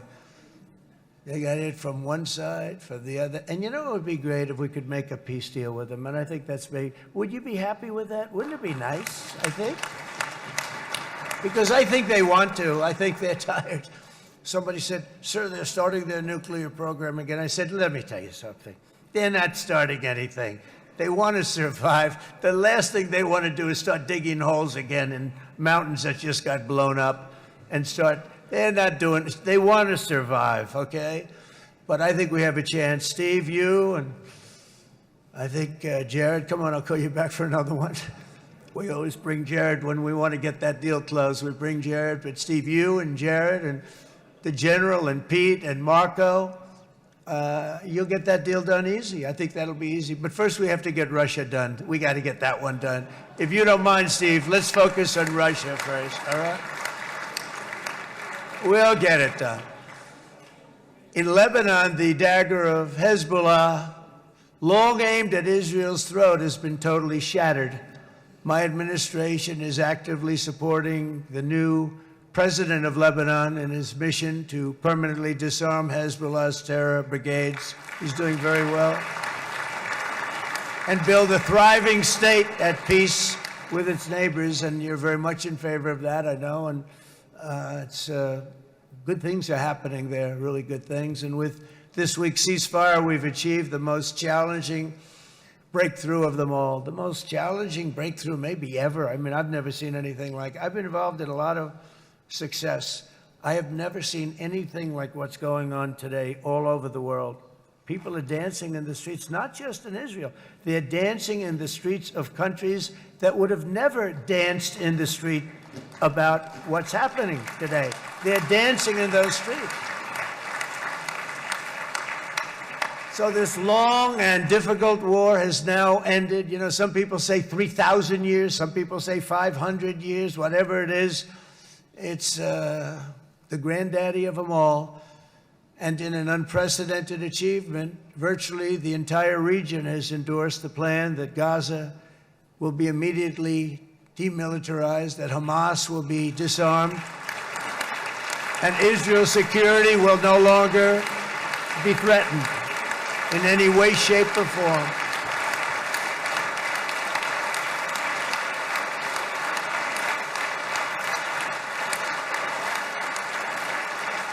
So Israel, with our help, has won all that they can by force of arms. You've won.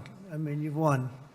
Now it's time to translate these victories against terrorists on the battlefield into the ultimate prize of peace and prosperity for the entire Middle East. It's about time you were able to enjoy the fruits of your labor. Mr. Opposition Leader. I said he's a very nice opposition leader. I think, no, he's a nice man. Bibi, he's a nice man. Good. He knows what he's doing, right? No, a very nice guy. Well, see, now you can be a little bit nicer, Bibi, because you're not at war anymore, Bibi.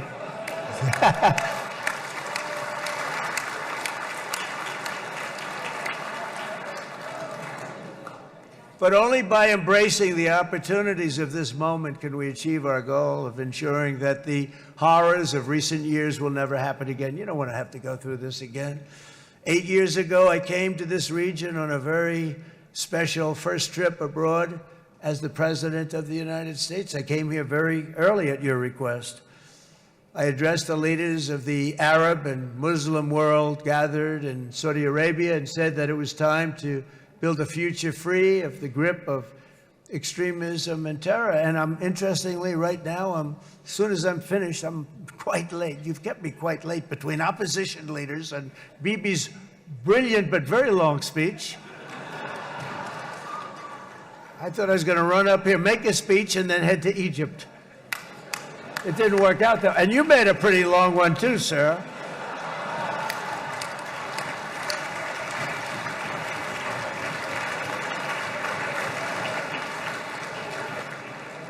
But I liked what you all said. It could be worse. Supposing on top of it, I didn't like what you said. That would be no good, Ron, would it? Ron, you did a great job, by the way, Ron.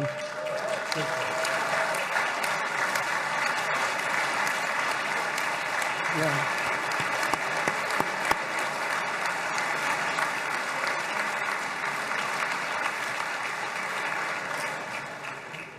So I'm going to be meeting, actually, in a little while, I'm going to be meeting with the most powerful, the richest nations, really, in the world, although now, with the tariffs, the United States is by far the richest nation in the world, as you probably have been reading.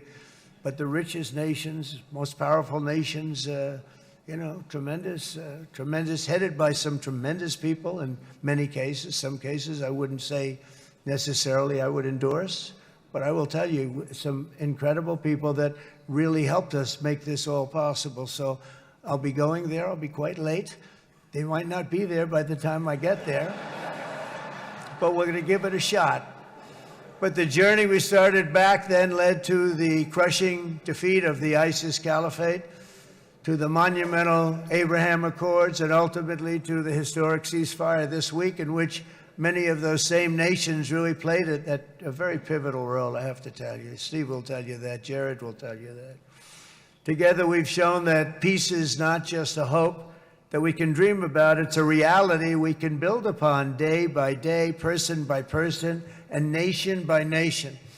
And because of that, the Middle East is finally ready to embrace its extraordinary potential. You have extraordinary potential in this region.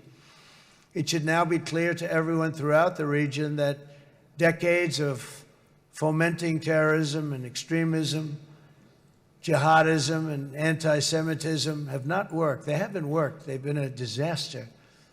They've just killed. They've killed. They've backfired completely and totally. They've just totally backfired. Everything that you thought, take it worst case, it's turned out to be worse than that. They have not worked. From Gaza to Iran, those bitter hatreds have delivered nothing but misery, suffering, failure, and death.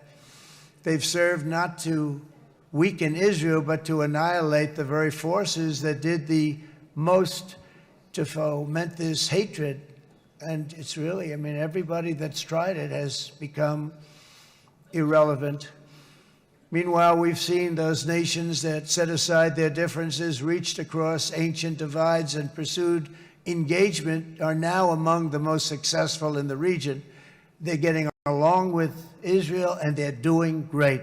And I can tell you the 4 nations that joined the Abraham Accords early on, and you'd all be doing me a favor, and I'm going to be saying this in a little while to some other friends, would love you all to, is this right, Jared? Join up in the Abraham Accords. We have to join up and get together. You can have that whole thing filled out. We had a very weak administration, worst president in the history of our country by far. And Barack Obama was not far behind, by the way.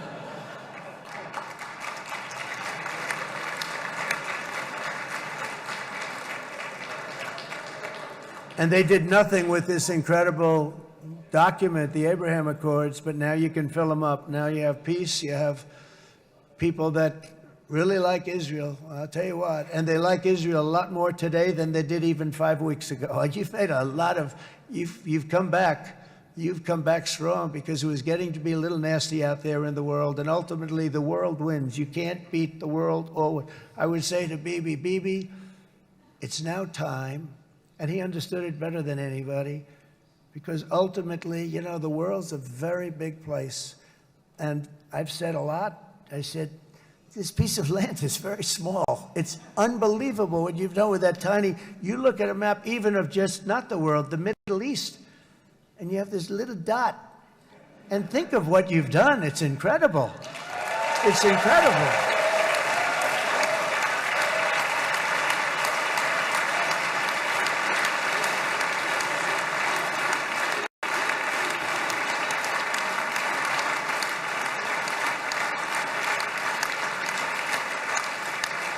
But the world is loving Israel again. And I said to Bibi, you know, the world is big and it's strong. And Ron, ultimately, the world wins. And we don't have to worry about that now. But there was getting to be a period of time over the last few months, you know, the world wanted peace and Israel wanted peace. Everybody did. Everybody did. And what a victory it's been, right? What a victory it's been. If you would have gone on for 3, 4 more years, keep fighting, it was getting bad. It was getting heated. The timing of this is brilliant. And I said, Bibi, you're going to be remembered for this far more than if you kept this thing going, kill. It would be it would not be the same. And I just want to congratulate you for having the courage to say, that's it, we've won. And now let's enjoy our lives and let's rebuild Israel and make it stronger and bigger and better than it's ever been before. We're going to do that. Took a lot of guts. And the choice for Palestinians could not be more clear. This is their chance to turn forever from the path of terror and violence. It's been extreme, to exile the wicked forces of hate that are in their midst, and I think that's going to happen. I've met some people over the last couple of months that want to see it happen very much, and after tremendous pain and death and hardship, now is the time to concentrate on building their people up instead of trying to tear Israel down. We don't want that to happen again. And the total focus of Gazans must be on restoring the fundamentals of stability, safety, dignity, and economic development so they can finally have the better life that their children really do deserve after all these decades of horror. I intend to be a partner in this effort in the sense that we're going to help and we're going to do something that became unbelievably popular. Everybody wants to be on it. It's called the Board of Peace, okay? How about that? Is that a beautiful name? Like a board of peace.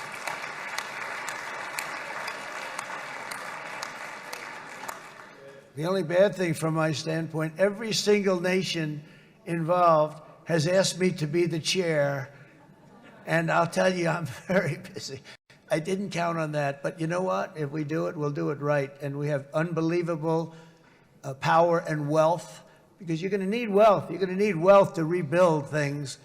And they have wealth like few people have wealth. I want to thank the Arab and Muslim nations for their commitment that they've made to support a safe rebuilding of Gaza and beyond. I have many Arab countries, very wealthy countries, that came up and said, we'll put up tremendous amounts of money to get rebuild Gaza. And I think that's going to happen. The power, they want dignity, they want to come forward, and they want to say, and I want to say who they are, because what they're doing is going to be, I think, something that you're going to be very impressed with, Bibi. And you need that. You need the kind of economic power that they have, and they want to see it work. And they want to see it be safe. And they want to see it be good for Israel, too. And as much money as it will be, and it's a lot, as you can see, it's a lot. For these countries, it's relatively little relative to their worth. It's really a lot of money like most people could never even conceive. But for these countries, it's not that much, especially because it ensures success and stability in the Middle East, which is what they want to see. So many of them will be with us in Egypt in a little while, I think. I'm not sure. They may be gone. They may have taken their Boeing 747s and left. I said, what kind of a plane do you fly? 747. I said, that's a large plane. No, they may have. Steve, do you think they've left on their their brand new Boeing 747s? Or I don't know. We're going to find out soon. It's going to be a big story. There'll be 2 people left, and they'll be the 2 poorest ones.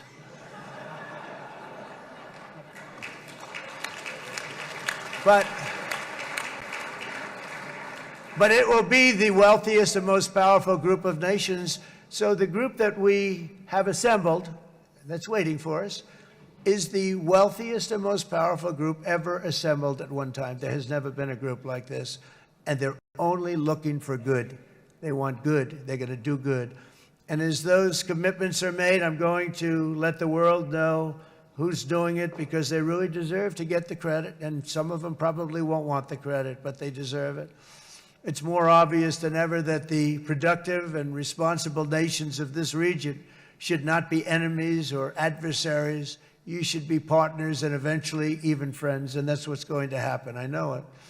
Together you can stand against the forces of chaos. Yeah, you go ahead. That's an important point.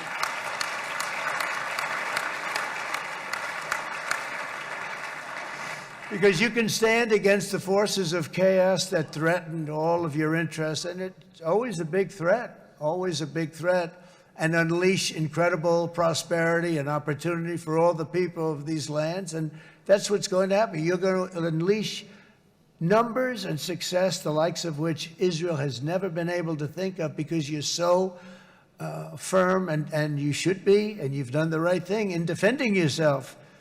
You're not going to have to worry so much about it. You've won, and now you can build, and you can do things that you never even thought possible. When you put that genius into doing something else, it's going to be something it's going to be a miracle. The miracle in the desert, it's going to be amazing. And it already is in a true sense. But it'll be wonderful when you can spend time thinking about other than war and defense and offense also. To that end, it's my firm hope and dream, frankly, that together the Abraham Accords will turn out to be everything that we thought they would. Those 4 countries were very, very brave in doing it. They did it at a very early point, and every single one of them benefits unbelievably financially. And if you noticed, even in this bad period that we just went through, they all remained a member of the Abraham Accords. They've done unbelievably well. And you know who you are, and I want to thank you. And they've stayed because of loyalty, but they've also stayed because it was really good business. They've made a lot of money being members, and you're going to all, I hope that every one of the countries that we're seeking, Jared, I hope they join quickly. No games, no nothing. Just join, get it. It's going to be a great peacemaker. It's really going to bring it together beyond anybody's wildest dream. So instead of building fortresses to keep enemies at bay, the nations of this region should be building infrastructure to weave your commerce closer together, because you've got to compete with the big world out there in commerce now. It's a different kind of competition. Instead of making weapons and missiles, the wealth of this region should flow to schools and medicine, industry, and frankly, the new hot thing, artificial intelligence. It's a lot of intelligence they're going to have to be thrown off to pay back these sums of money that they're doing. But that's really the hot one. And I might say that the United States, a year ago, was a dead country. I say it to people. I heard it first from the King of Saudi Arabia. I then heard it from UAE. I heard it from Qatar. I heard it from many other countries. A year ago, the United States of America was a dead country. Now it's the hottest country anywhere in the world. It is the hottest. There's no question about it.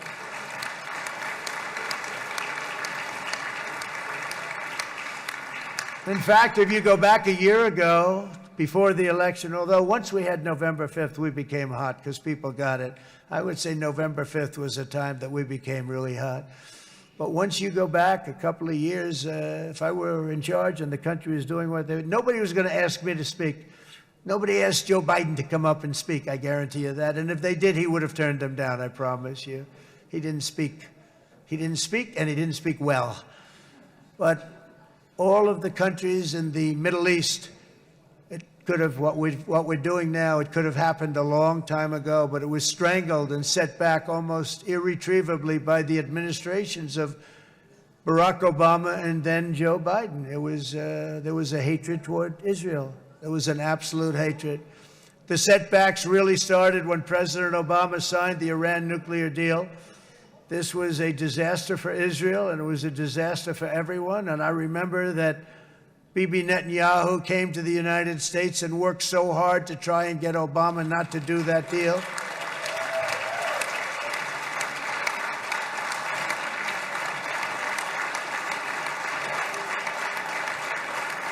He worked so hard. But it was like talking to a wall. I remember him telling me it was like talking to a wall. They wanted to go with Iran. They chose Iran, frankly, over a lot of other good nations, but specifically Israel. And that was the beginning of a very bad period of time. You had Obama go out, and the Iran nuclear deal turned out to be a disaster. And by the way, I terminated the Iran nuclear deal, and I was very proud to do it.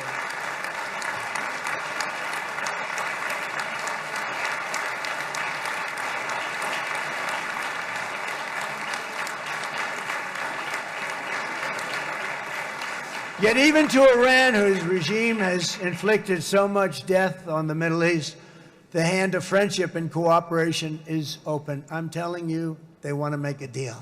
That's all I do in my life. I make deals. I'm good at it. I've always been good at it. And I know when they want. Even if they said, we don't want to make a deal, I can tell you they want to make a deal. All right, they do. They want to make a deal, and we're going to see if we can do something, because this is crazy what's happening, and we're not going to have this anymore. Neither the United States nor Israel bear the people of Iran any hostility. We merely want to live in peace. We don't want any looming threats over our heads, and we don't want to even think in terms of nuclear destruction. It's not going to happen, never will happen. There's nothing that would do more good for this part of the world than for Iran's leaders to renounce terror, stop threatening their neighbors, quit funding their militant proxies, and finally recognize Israel's right to existence. They have to do that. They have to do that. And to Iran, and as you know, this is not said out of weakness. There's no weakness. But I'm going to say this, that we are ready when you are, and it will be the best decision that Iran has ever made. And it's going to happen. It's going to happen. And they're good people. I know a lot of Iranians in the United States. They're good people, smart, hardworking people. They don't want to see what's happened to their country. The story of fierce Israeli resolve and triumph since October 7th should be proof to the entire world that those who seek to destroy this nation are doomed to bitter failure. The state of Israel is strong, and it will live and thrive forever.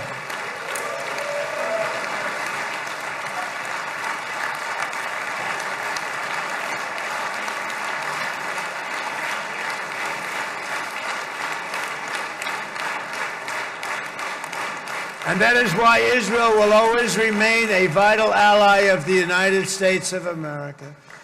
Israelis share our values, field one of the world's most powerful militaries. You really do. You have an amazing, what a job you've done.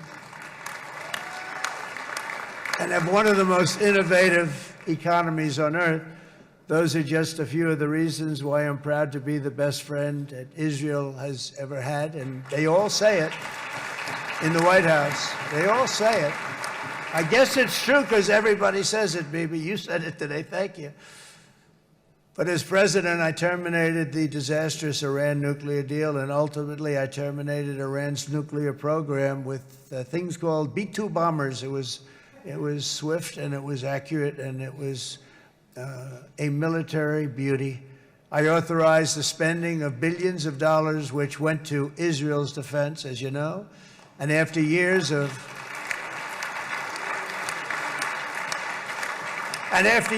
broken promises from many other American presidents, you know that, they kept promising. I never understood it until I got there. There was a lot of pressure put on these presidents. It was put on me too, but I didn't yield to the pressure. But every president for decades said, we're going to do it. The difference is I kept my promise and officially recognized the capital of Israel and moved the American embassy to Jerusalem.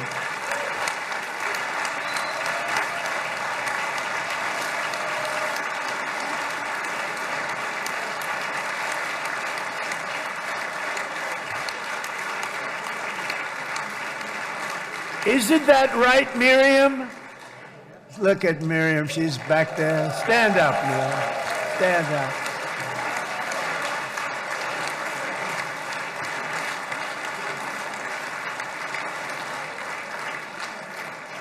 Miriam and Sheldon would come into the office. They'd call me. He'd call me. I think they had more trips to the White House than anybody else I could think of. Look at her sitting there so innocently. She's got $60 billion in the bank. $60 billion. And I think she's saying no more. And she loves Israel, but she loves it, and they would come in, and her husband was a very aggressive man, but I loved him. He was a very aggressive, very supportive of me. And he'd call up, can I come over and see you?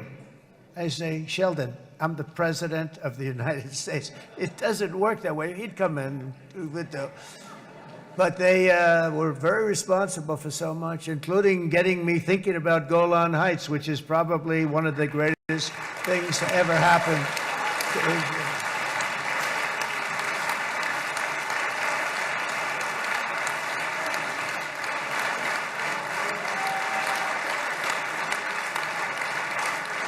Miriam, stand up, please. She really is. I mean, she loves this country.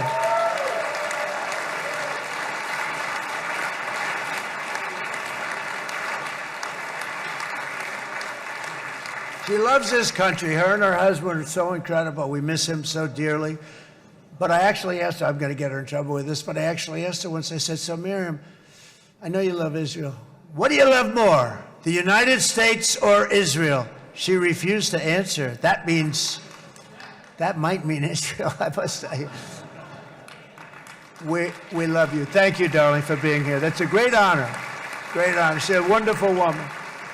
She is a great woman. I've always stood for the people of this community, and I always will. I'll always be with you. I'm always going to be with you. I guess maybe something could happen to change my mind. Somebody that's really stupid gets into office and wants to do really bad things, but that's about it. We don't think we're going to have that happen. I hope we're not going to have that happen. And this man is a good man right here. These two men are good men right here.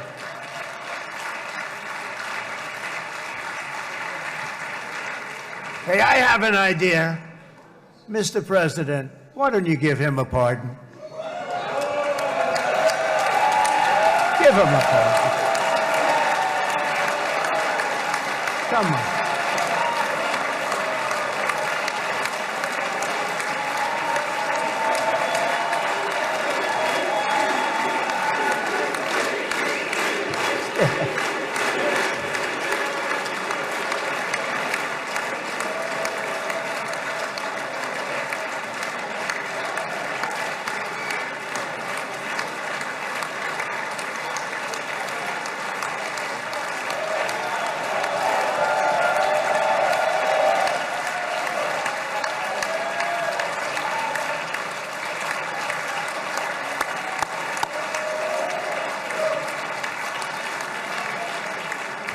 By the way, that was not in the speech, as you probably know. But I happen to like this gentleman right over here, and it just seems to make so much sense. You know, whether we like it or not, this has been one of the greatest wartime presidents. This has been one of the greatest wartime presidents. And cigars and champagne, who the hell cares about that?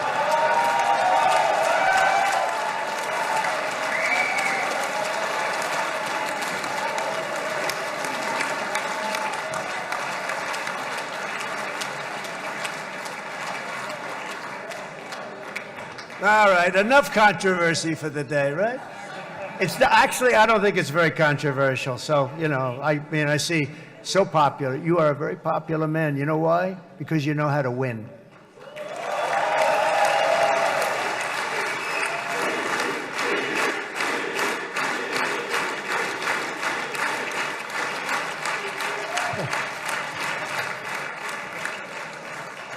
Over the past 2 years, I've met many of the families of the Israelis taken hostage and those that were taken hostage. Unbelievable. I've looked into their eyes. I've seen the worst nightmares of their suffering, but I've also seen something else, the beautiful love of the people, the love of people, frankly, that hold things together, the love that gives you the courage to carry on through thousands of years of persecution and repression, and to emerge with the heart of David. It's the heart of David. It's that love that's defeated the enemies of civilization, built this incredible country and this unbelievable economy, and forged one of the great democracies of the world. That is why it's a true honor to stand here today and address this assembly in your ancient and eternal now capital, Jerusalem. I'm proud to have helped in that regard. This city and this nation stand as living proof that a much brighter future for this entire region is truly within our grasp. For thousands of years, Jerusalem has been a home to Christians, Jews, Muslims, and people of all ethnicities and creeds. This is the holy center of the world's three great Abrahamic faiths. I like that too. Adorned, it's the first time I've seen that word in a while. Adorned with their sacred sites and alive with their pilgrims and visitors from every corner of the globe.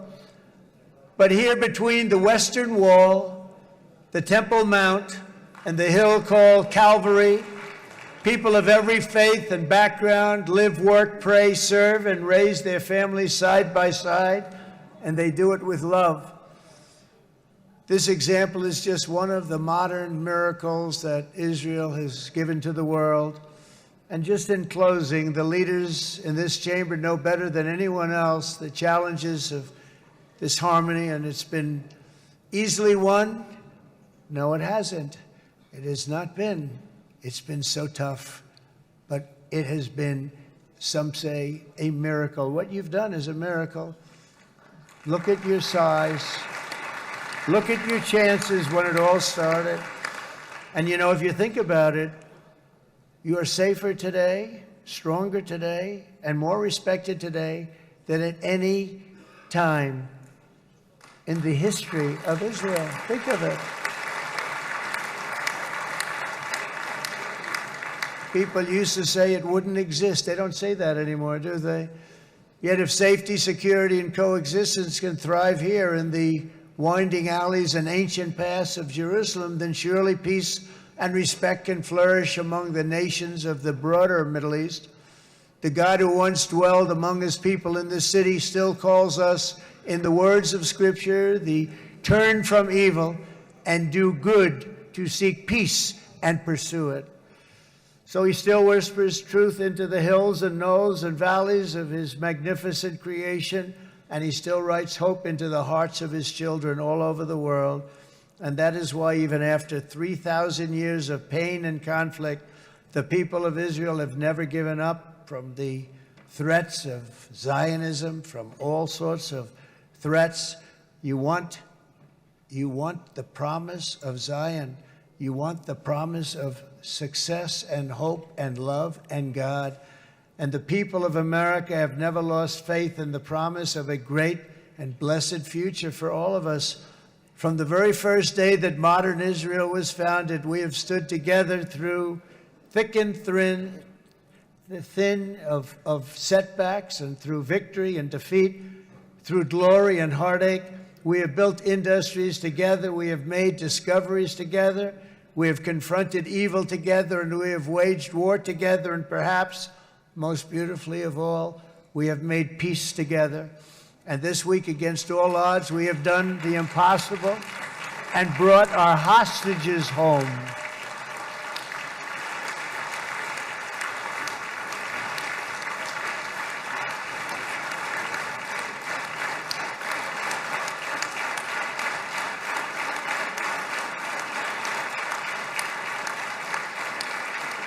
So now we're going to forge a future that is worthy of our heritage. We're going to build a legacy that all the people of this region can be proud of.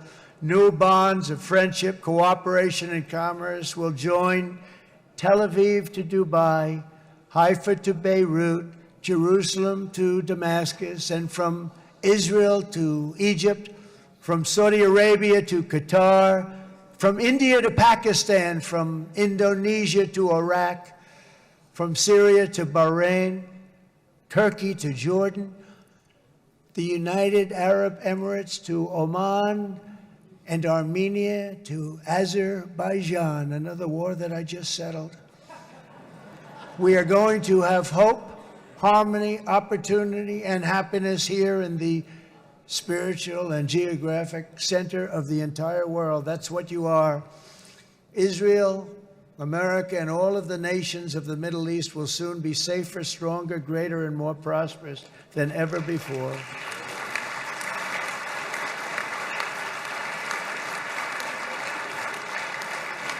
And I want to thank you all once again for this exceptional honor. This has been truly an honor. It's seldom that a president is invited to do this. And I love Israel. I'm with you all the way. You will be bigger, better, stronger, and more loving than ever before. Thank you very much. God bless you. God bless the United States of America. And God bless the Middle East. Thank you, everybody. Good luck. Thank you very much. Thank you.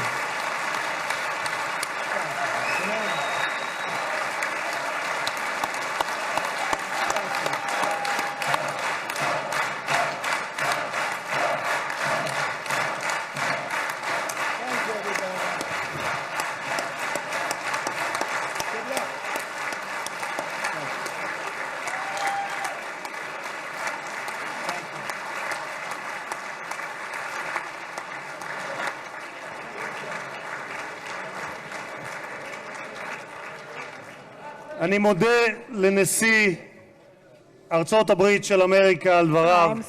חברות וחברי הכנסת, תם סדר היום. הישיבה הבאה תתקיים ביום שני, כ"ח בתשרי התשפ"ו, 20 באוקטובר 2025 בשעה 16:00. חג שמח ובשורות טובות. ישיבה זו נעולה. כבוד הנשיאים וכבוד יושב ראש הכנסת.